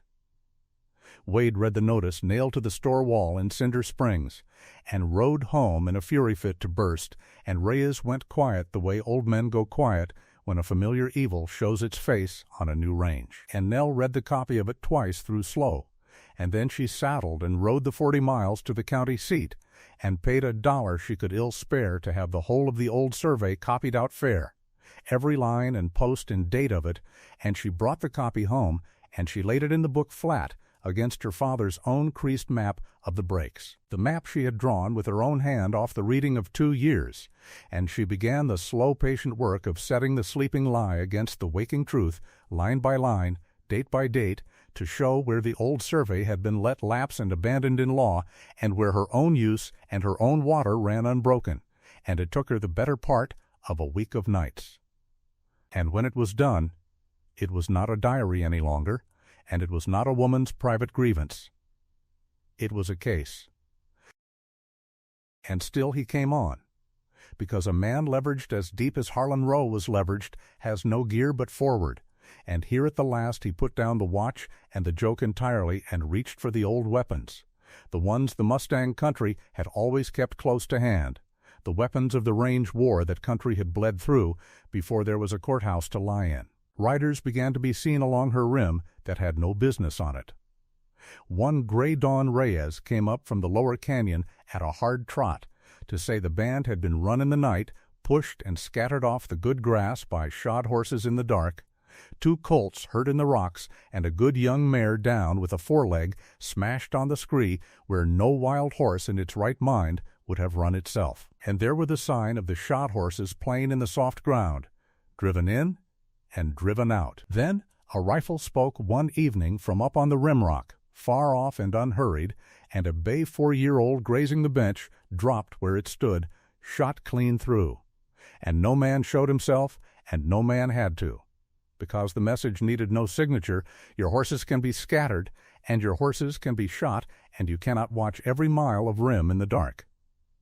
And worst of the 3, because it struck at the ground itself, one of the 2 good springs came up fouled of a morning, the water gone rank and oily over a dead thing sunk in it. A shot yearling weighted down under the surface to rot in the very water the whole band drank, the oldest and filthiest trick in that country, and the surest. And Reyes hauled the carcass out and cursed in 2 languages and dug the spring clean with his own hands, while the horses stood back and would not drink, and it was a week before the water ran sweet again. There was a thing said openly now, too, a legal thing with a dirty edge on it, and it was this, that a horse running unbranded on the open range is a maverick, a slick, an unmarked animal that belongs to no man in law until some man puts his iron on it, and that the Breaks band, gentled or not, gathered or not, was to a great part unbranded still,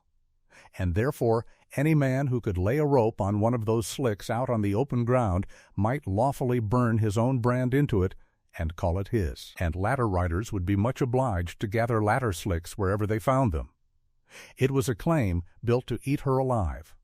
because a wild-caught band is unbranded by its nature, and she could not iron 100 and more head in a night, and every unmarked horse on the Breaks was, by that reading, a free horse for the taking to any man with a running iron and Roe's word behind him. Now here is the measure of the woman, and it is the whole of why the story is worth the telling. She did not answer the running of the band, or the shot horses, or the fouled spring with powder, though Wade was for it, and Reyes would have gone with him. 2 men and their rifles up along the rim in the dark to trade the country the only coin it seemed to understand. She sat them both down at the plank table under the one lamp, and she put her hand flat on the book, and she told them no. A gunfight on the rim was the one thing that could turn her from the woman who had been wronged into the woman who had started it, and the day it became a shooting war was the day it stopped being about which of them had the better horses and the sounder ground. And on any range Harlan Roe could hire more guns than she could, and would grieve at the funerals. No, they would answer him the way she had answered every blow, which was with the book, but they would answer the maverick claim first and answer it that same week, and they would answer it with the running iron turned around in their own hands. She had them build the fires and heat the irons, and she chose for her mark a thing that could not be worked over into any brand in the basin, and that meant something to her besides, a single clean line drawn down, the very mark the old Spanish barb blood carried down the spine of the dun stud and half his get, the dark dorsal stripe of the wild horse itself. And she called it the line. And for 4 hard days the 3 of them, and the 2 hands she could barely pay, ran every head on the Breaks through the chute and set the line on it, mares and colts and the culls and the coming string and the old dun stud himself, until there was not a slick left on the ground for any ladder rider to lawfully lay a rope to. And every horse that carried her work now carried her name burned in where no lie could reach it. And every head she marked she entered in the book, the age and the get and the make of it, so that the tally on the page and the iron on the hide told the one same true story. And the maverick claim died in the chute with the smell of the fires still on the wind. But she knew, sitting up those nights with the lamp and the book, that marking her horses and keeping her account only held the line where she stood. It did not break the man, because the man's whole power over her ran through one single thing, and that thing was the price. Harlan Roe set the horse price for the Smoke River Basin. He set it because he held the Army remount contract, the standing order to deliver so many head of sound cavalry horses to the fort at so much a head, and every horse buyer in that country took his lead off that number, and the ring ran on it, and the whole basin's notion of what a horse was worth was Roe's notion, handed down.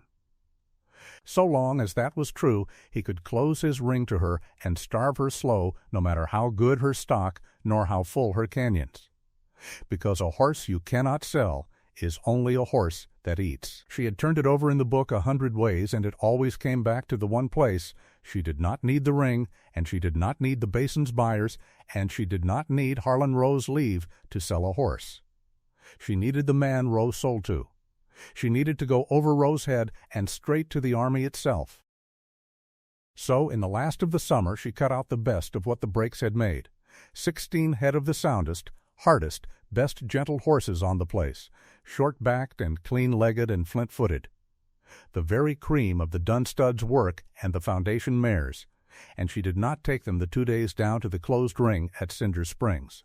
She took them the other way, the long way,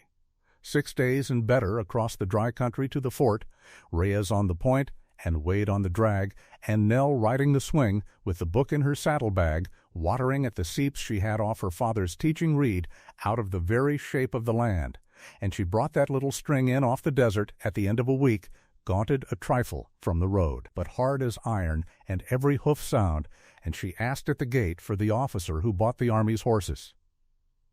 He was a remount officer named Alden, a spare, weathered captain who had spent his life buying horseflesh for men who would ride it into country that killed horses, and he had bought a great many horses off a great many sellers and been lied to by most of them.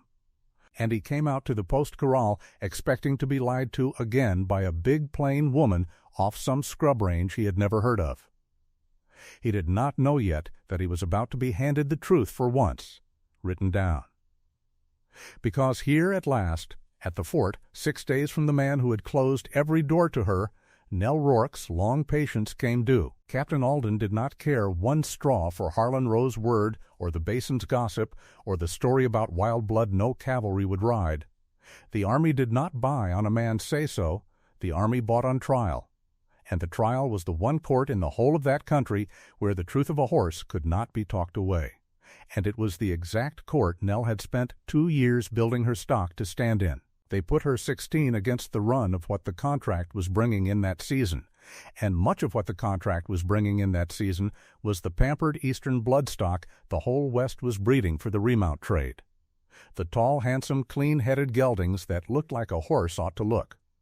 The very kind Rowe had lost by the score in the drifts that winter, and the troopers took them all out onto the hard ground and used them the way the frontier used a horse. The long, dry marches with no water at the end of them, the miles at speed over rock that a padded car had never rolled across, the short feed in the cold camps, and the going on, and out on that ground the handsome eastern horses began to come apart the way they had come apart in the storm, to go tender-footed on the rock because their feet had been born and raised soft, to leg up sore and go thin and quit, to need shoeing and doctoring and coddling,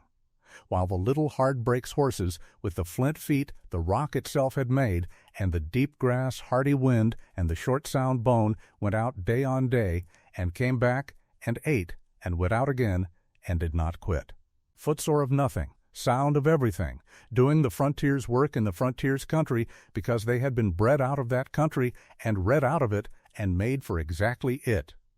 It was not close.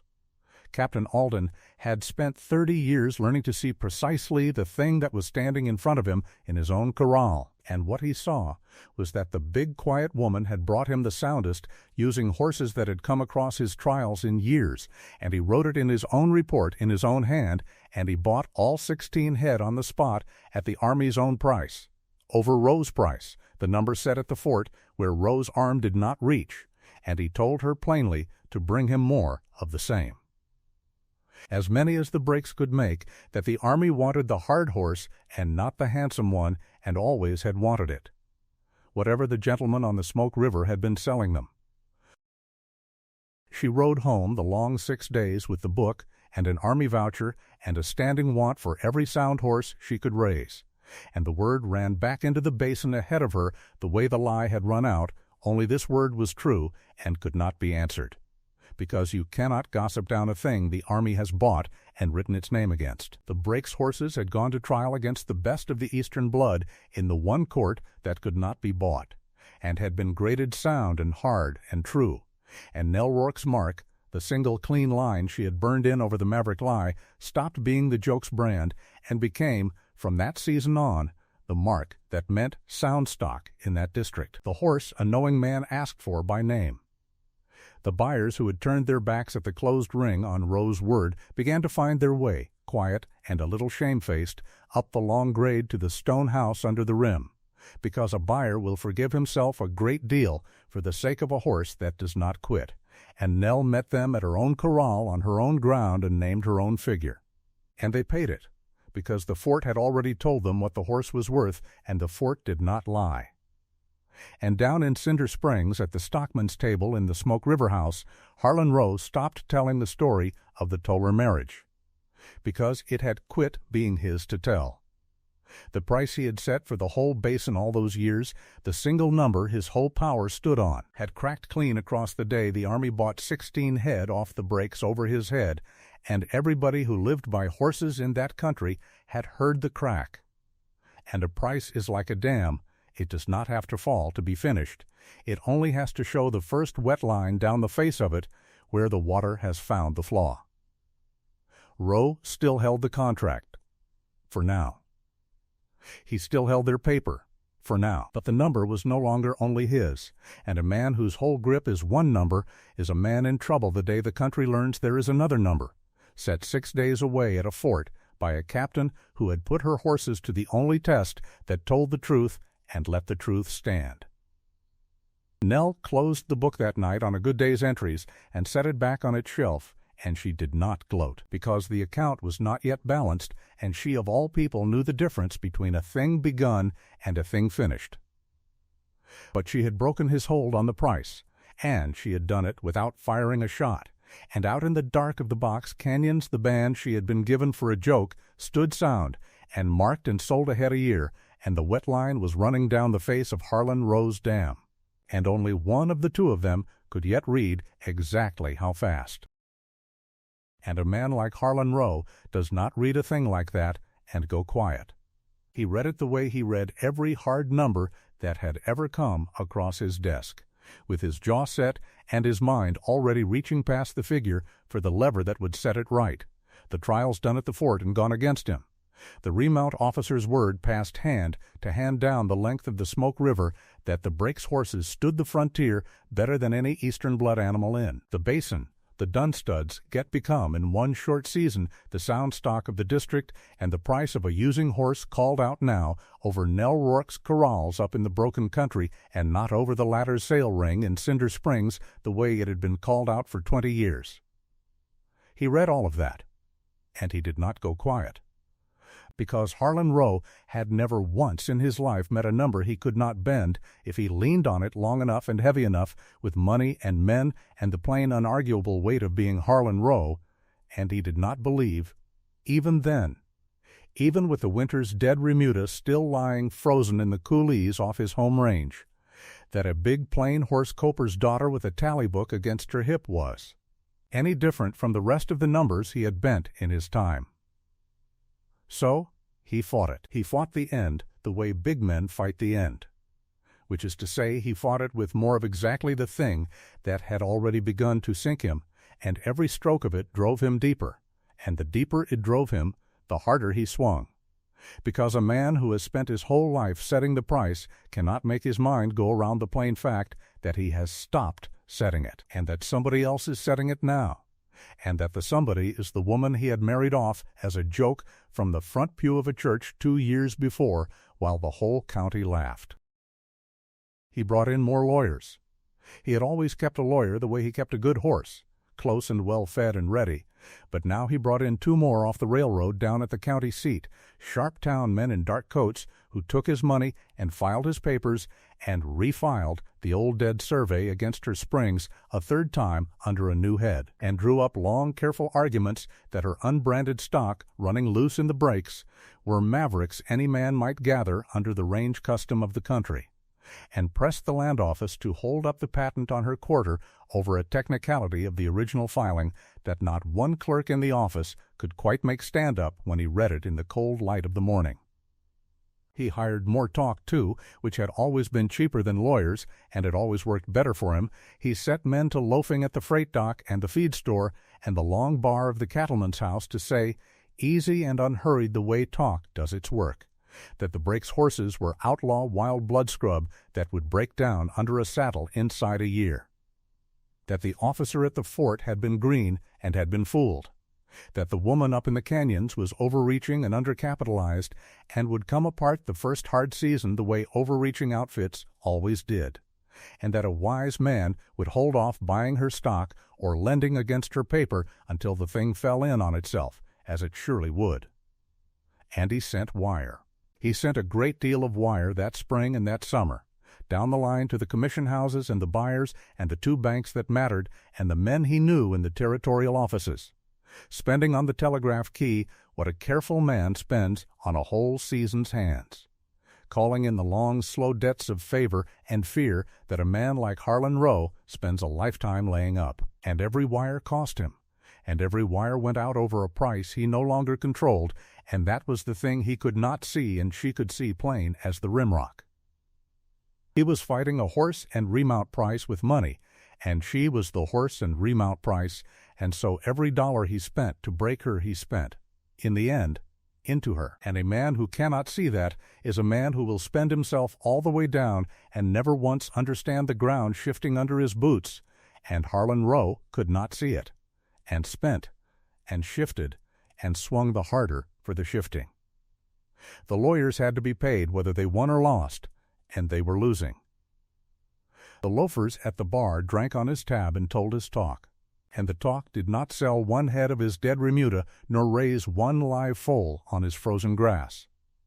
The wires went out, and the wires came back, and the ones that came back said, under the courtesy, the same thing the ground was saying, which was that the men down the line who had feared Harlan Rowe for 20 years had begun, quiet, to do their sums, and had noticed which way the horse price ran now, and were not of a mind to lend against a market a man no longer owned. Because Nell Rourke had the Rowe page in the book.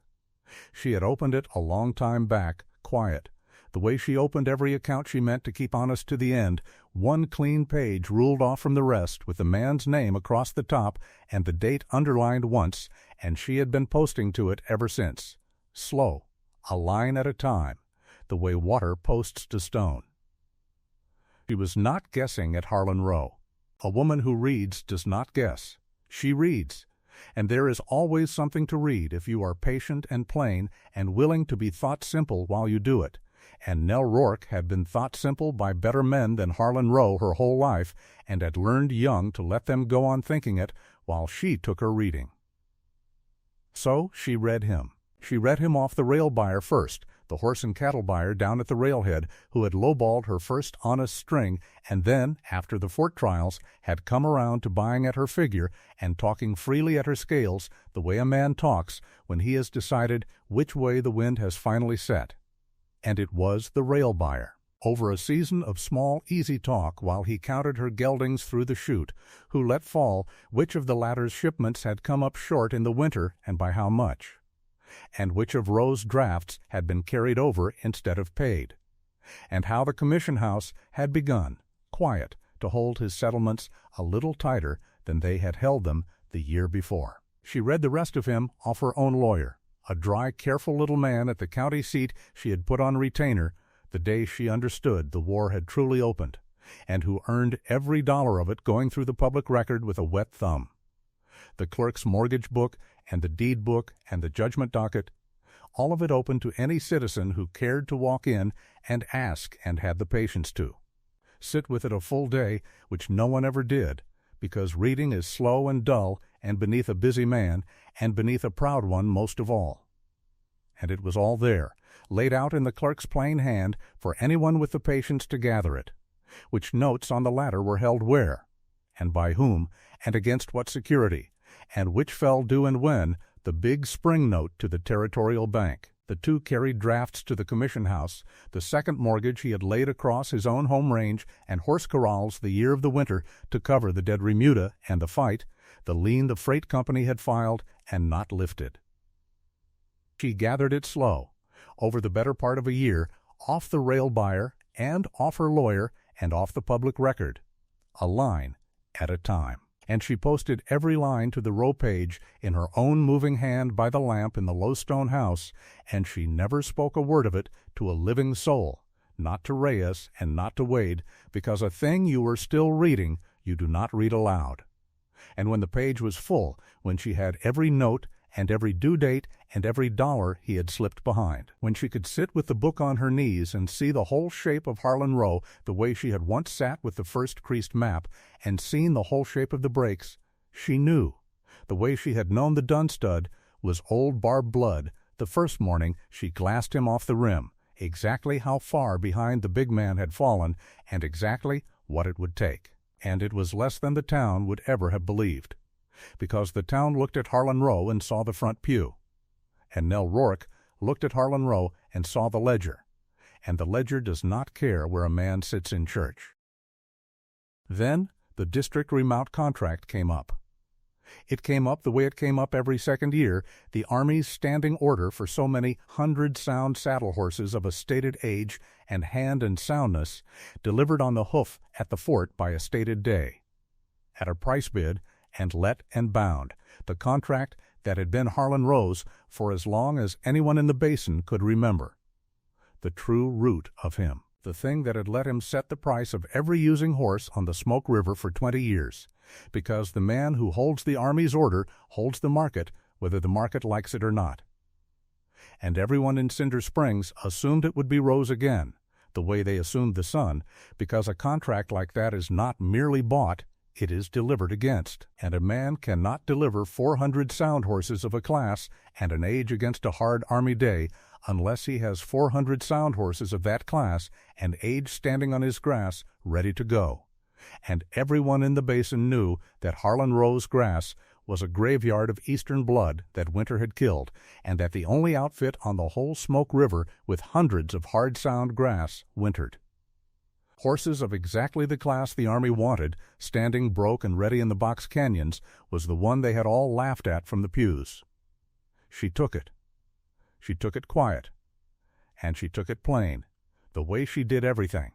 hauling her string the long way to the fort one more time and standing at the officer's table with her book open. And where Harlan Row had always bid the contract the way he named everything, high and easy and daring the Army to go elsewhere because there was nowhere else to go, Nell Rourke bid it the way she read the ground, close and honest and knowing to the dollar what a sound horse off the breaks cost her to raise, and what it was worth delivered on the hoof at the fort. And she bid it a figure that Harlan Row could not touch,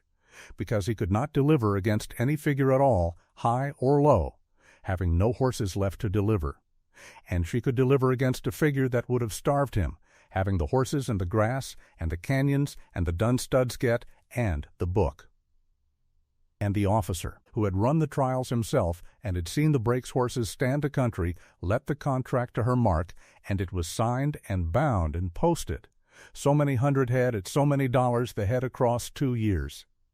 The largest single order for horses in the district, and now hers. And that was the number that truly ended him. That was the one. The lawyers and the survey and the loose talk and the wire were the noise of a big man going down. The contract was the floor going out. Because the day the Army's order left the ladder and came to the breaks was the day Harlan Row stopped being able to carry his paper. And a man who cannot carry his paper does not get to choose the hour of the reckoning. And Nell Rourke, who had the whole of his paper posted clean on one page of a book she kept against her hip, did.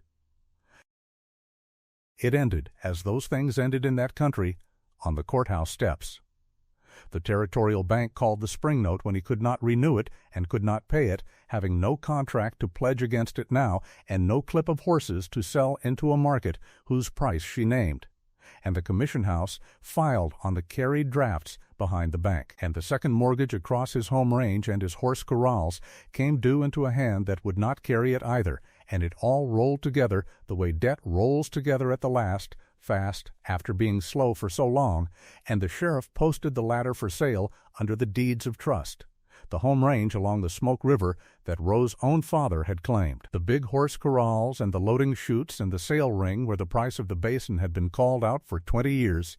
and the brand itself, the ladder, the iron and the recorded mark, sold as a going property with the ground and the improvements the way brands were sold in that country when an outfit went under whole. And on the day of it a good part of the basin came into Cinder Springs to stand in the cold sun in front of the courthouse and watch. Because a thing like that is not sold every year, and because everyone had understood, once the contract went, how it must go, and they wanted to see the shape of the end even if they could not have said why. Nell Rourke came in for it too. She came in a wagon with Wade Toller and old Reyes and 2 of her riders, plain and unhurried, in the same wide flat hat she had worn to the church, and she stood at the edge of the crowd with the book against her hip while the sheriff read the notice off the courthouse door in the flat, carrying voice they use for such things, and there was not much bidding. Because there was not much money in that country that spring that was not already hers or owed to her, and because a crowd knows when a thing is finished and does not bother to pretend otherwise. And when the sheriff came to the calling of it, she bid once, plain and clear, so that it carried across the whole cold square the way Harlan Rowe's voice had once carried across the packed church. She named the price of the ladder, the home range and the corrals and the sail ring and the brand, the way he had once named the price of her from the front pew, easy and final, and costing her the exact figure she had known it would cost since the night she filled the last line of the Rowe page. And no other hand went up against her, and the sheriff let it fall to her mark. She bought the ladder. She bought the ground it stood on, and the corrals it worked out of, and the sail ring where her price would now be called, and she bought the very iron, the recorded brand that had burned the hide of every horse Harlan Rowe had ever shipped,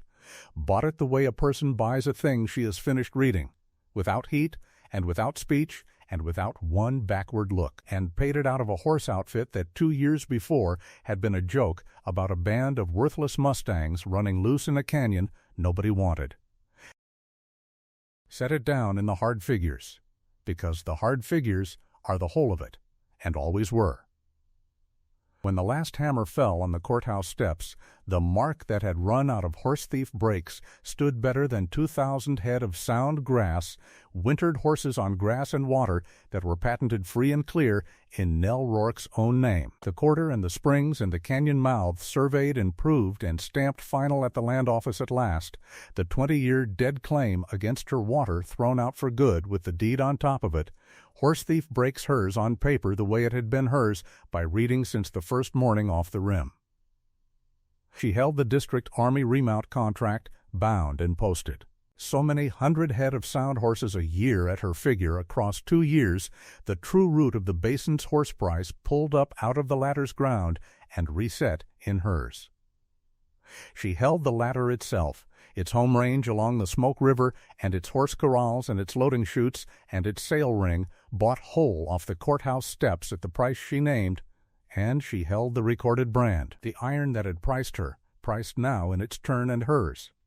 And the price of a using horse and a remount on the whole Smoke River, from the fort to the railhead, was called out from that season on over Nell Rourke's corrals by the figure her book named, the way it had been called out for 20 years by the figure Harlan Rowe named. Only now the scales were true, and now the figure was honest, and now the mark on the hip of every sound horse that went down to the rail or up to the fort was her mark. That is the reckoning, laid out plain, and there is not a man who stood in that cold square who could not do the sum, because the sum did itself. The woman had been handed a band of scrub and a canyon of rock as a joke to clear a debt, and she had read the scrub and the rock until the joke owned the man who made it. Wade Tower worked the sailgate that day. That was where you would have found him, if you had gone looking for the broke, silent mustanger who had stood hat in hand at the front of the church 2 years before, while the county laughed at the neatness of his wedding, down at the gate of the corrals, cutting horses through the chute for the buyers. A lean, weathered man, with the reins easy in his hands and his hat tipped back, calling the count to the tallyman and taking the nods of men who 2 years before would not have wasted a word on him, and not a soul in that country by then would have called him a fool for the band of Mustangs, because a man cannot pull foals in a snow-choked canyon and haul a winning string the long way to the fort and stand at the gate of an outfit he helped build with his own hands and go on. Being called a fool, whatever he had been at the start. He was respected now, plain and quiet, in the small honest measure a working man earns and keeps, and he knew to the dollar and to the head what he stood in the middle of, and he worked the gate and called the count and let his wife hold the book, because he had learned the one thing on the breaks that Harlan Rowe had never learned anywhere, which is the worth of a thing you were told was worthless, and the worth of standing a half step back and letting the one who can read do the reading. And Harlan Rowe went away small down the wide street. That was the last the town saw of him whole, an old heavy man in a good coat, gone a little shiny at the elbow, walking down the middle of the wide main street of Cinder Springs in the cold sun of the auction day, with the crowd gone quiet on both sides of him. The biggest cattle and remount king the Smoke River had ever carried. The man who had settled 2 debts with one cruel joke from the front pew, and cleared a nuisance and a spinster and a hillside off his book in a single open-handed stroke that cost him nothing at all. Walking away now down his own street, past his own sold corrals, having been priced, at the last, by the only ledger that never lies, which is the ground itself and the horses it will and will not raise, and what those are worth in the hands that can read them and the hands that cannot. He had looked at Nell Rourke and seen a debt he wanted torn up. Nell Rourke had looked at Harlan Rowe and seen a page in a book, and she had filled it in, line by patient line, and closed it, and the ground had read him out. Now let the years go over the breaks the way the years go over hard country, which is to say slow, and then all at once, a season laid on a season like pages laid down in a book. And let me carry you forward past the courthouse steps and the small figure of Harlan Rowe walking away down the wide street. Forward past the first branded colts and the first full cruise and the first winter she owned. Outright the ground she had only borrowed before, forward to the far side of the whole thing, to the country as it stood when the story had finished writing itself out to the last number. I told you at the front of this, in that laughing church at Cinder Springs, that I was not going to promise you a love story, and I have kept faith with you on that. And I told you the promise was a harder and a plainer thing, that the men who laughed at Nell Rourke's wedding would one day buy their remounts at the price she named, and stand at her corrals and take that price without a word, because she was going to buy the country that had laughed. That is the promise. Now I mean to make good on it, all of it, and show you the shape of the thing entire, the way you can only see the shape of a river once you have followed it clear down to where it empties out. Come up onto the rimrock with me then on a bright, hard morning years on from the wedding, and look down into Horsethief Breaks the way a stranger would see it who had never known it for waste ground, where the county had once seen nothing but a tumbled, shadowed maze of broken canyon fit for nothing but wild horses and the men who stole them. There was a working horse kingdom laid out across the whole broken country as far as a good eye could carry, and every line of it had been read into being out of rock and water and grass by one big plain woman with her lips moving. The box canyons that Nell and Wade had first walled with brush and dry laid stone by hand, sweating in the wind with no one in the world believing in them, stood now as stone and rail catch pens and foaling traps strung the length of the breaks, mended and doubled and built out season on season until they held, when the gathers came down off the high benches in the fall. Not a nuisance band of broomtails, but thousands of head. Thousands, sound short, boned, grass-hardy horses standing hip to hip in the natural pens that God had built, and Nell Rourke had only had the eyes to see. She had not fenced that country. She had never needed to. She had read where the rimrock already fenced it, and where the canyon mouths already gated it, and where the hidden springs already watered it. And she had laid her hand to the small last work the land had left undone, and the land had done the rest, the way it had been waiting all along to do for anyone with the sight to ask it right. And the water was hers. Every failing seep and every hidden spring and every grass bench along every canyon that a horse could drink at or graze on, all of it patented and final and down in the clerk's book in her name. The springs that Rowe had waked a 20-year dead survey to try to steal now watering her bands and no one else's, so that a man could no more run stock in the breaks without her leave than he could dam. The sky. The sail ring at Cinder Springs, that Rowe had once shut in her face and turned the buyers from, stood open now under her hand, because she owned it, ring and pens and scales and the ground it sat on, bought with the latter's own money at the courthouse auction, along with the latter's home range and the latter's horse corrals and the latter's very iron. And the Army remount contract for the whole district, the one number that had made Harlan Rowe the biggest man on the Smoke River and let him name the horse price of the basin from the front pew of a church. The contract came off the latter's book and onto hers and stayed there, renewed and renewed again, until the sight of blue-coated remount officers riding up into the breaks to take delivery was as ordinary a thing in that country as the sight of the geese going over.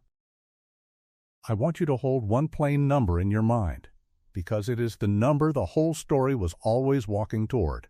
and it is the number that keeps the promise I made you. In a single season, off that worthless broken ground under the North Rim, Nell Rourke's mark shipped more sound remounts and cow horses and saddle stock than the entire district of the Smoke River had owned. All its outfits and all its brands counted together on the morning the church laughed her married. Turn that over slow. The whole county's horsefellish. Every head row in the ladder and every flat-range outfit could muster the day they gave her rocks and vermin for a wedding jest. She was moving more than the sum of it. Sound and shod and broke and sold, off the one quarter of the country nobody had wanted, in 1 year's turning. That is not a way of talking. That is the tally, and the tally is the thing, because the tally was always the thing in this story, from the first creased page of it to the last.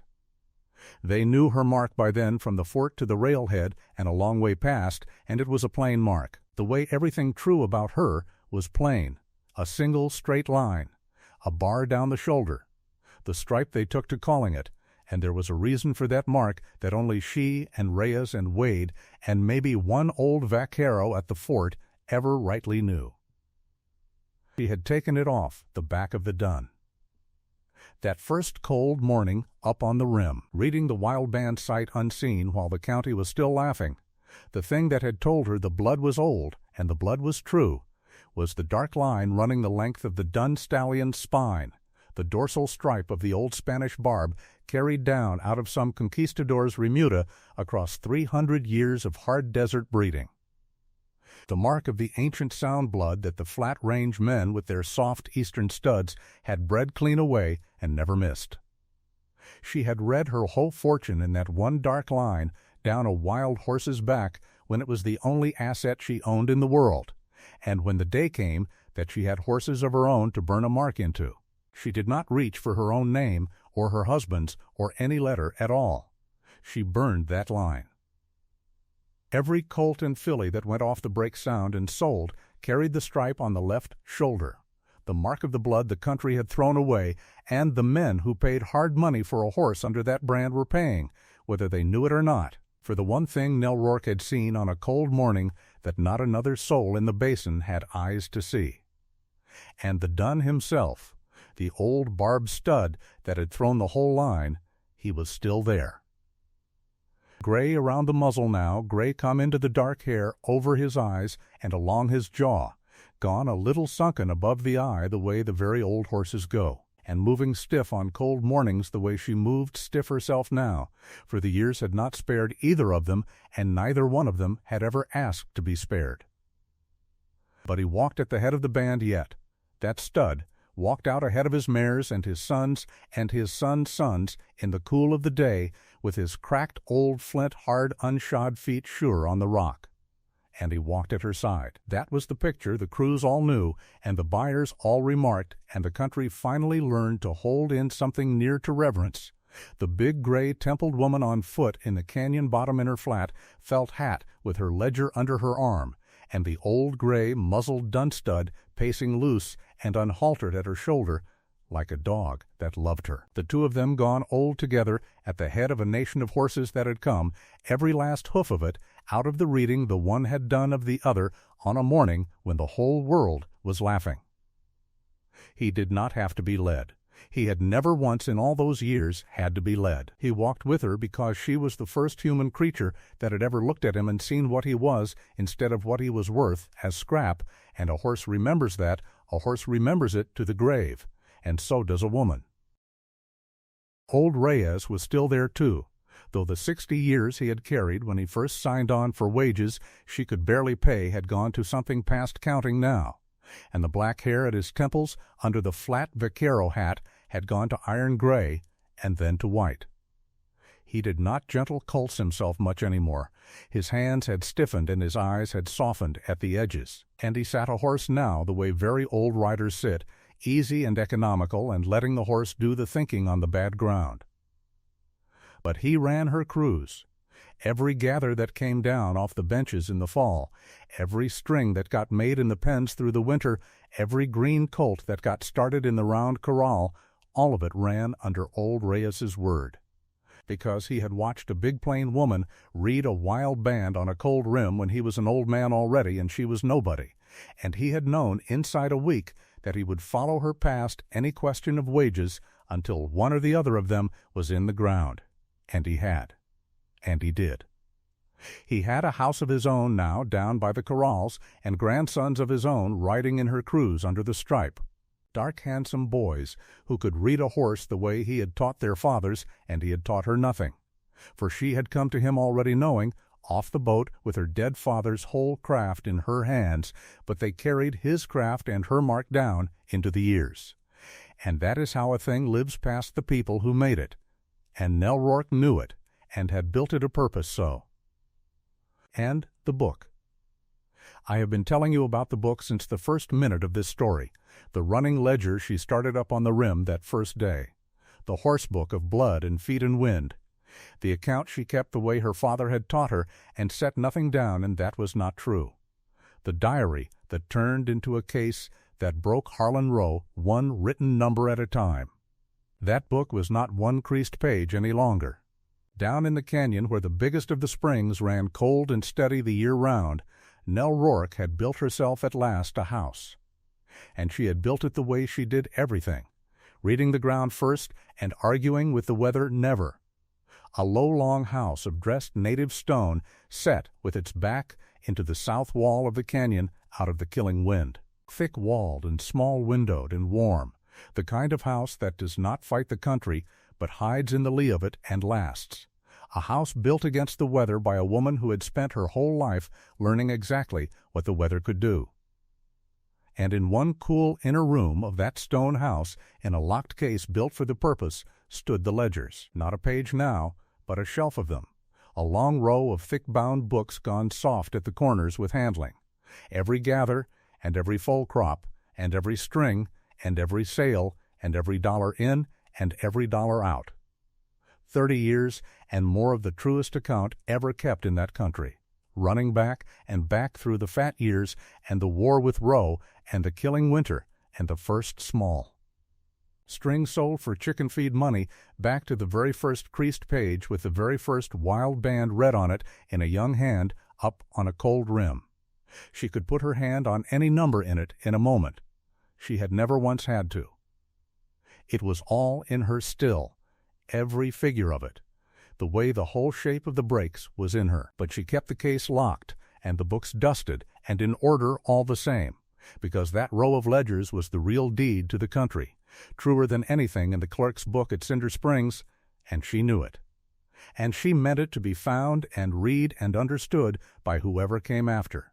so that they would know past any lie the town might tell that the empire had been built out of nothing but true numbers truly kept.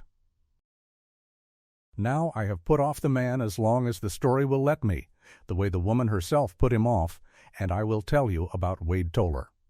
Because love did come into it, in its own slow time and its own small measure, exactly as I warned you at the front it would. The lean, silent, broke man who had stood at the church floor, hating the laughter more than the doing of it, who had ridden out to the breaks, certain he was two fools set to starve on chicken feed ponies in a canyon nobody wanted, that man had lived long enough to see every single thing he doubted come true under his own hands. And a thing had happened to him across those years that happens to a certain kind of hard, proud man when he is beaten fair by the truth. He had been humbled all the way down. And out the far side of being humbled, he had come up into something better than pride, which is respect. And out past respect, at last, into love. He had turned somewhere in that first killing winter, pulling foals out of the snow-choked traps beside her. And he had never turned back, and the small, slow measure of love that grew up between them after was a real thing and a true thing, and it warmed the both of them through a great many hard years. But I will not lie to you about the shape of it, because the whole point of this story is that it does not lie about the shape of things. He stood a half step back of her.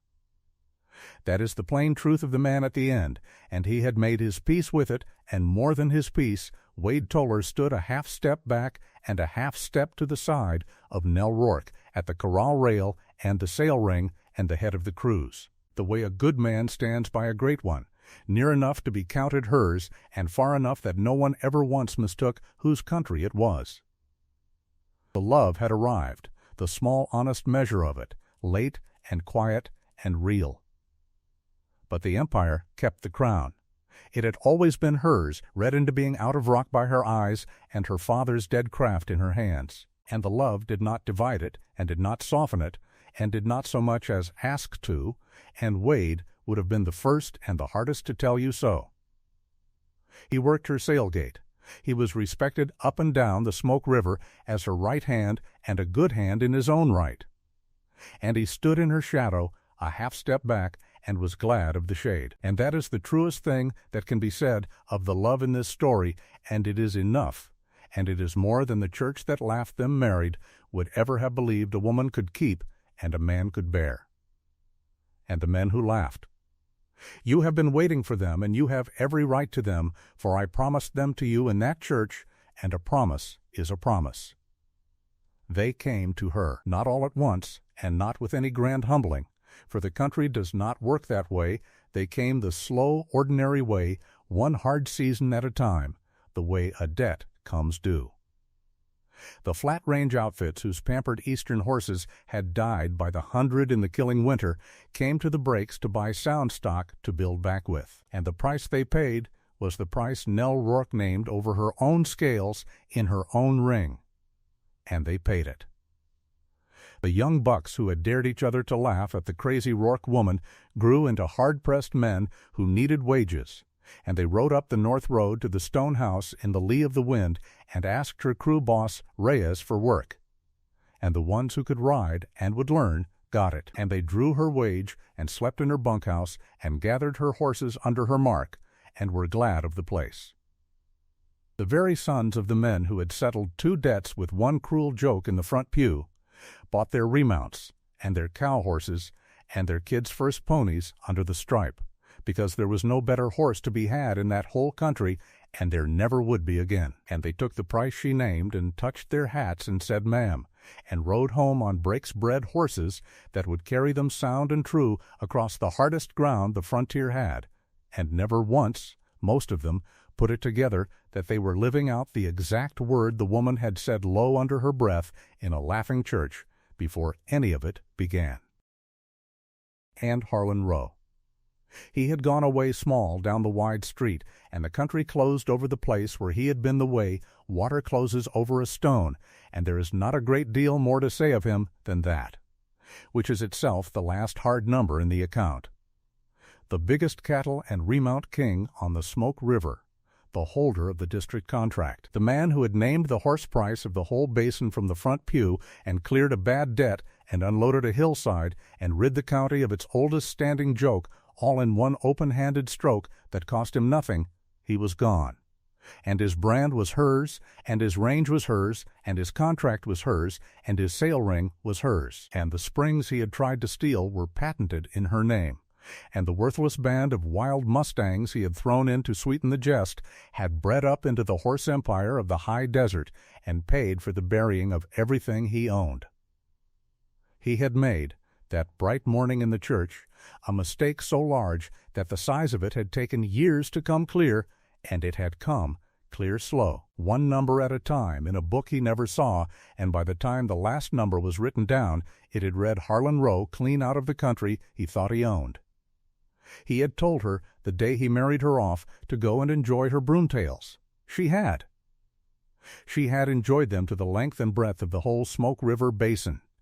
and she had done it from first to last, reading nothing but rock and water and grass and the old true blood in a wild horse's back, and setting down nothing in her account that was not so.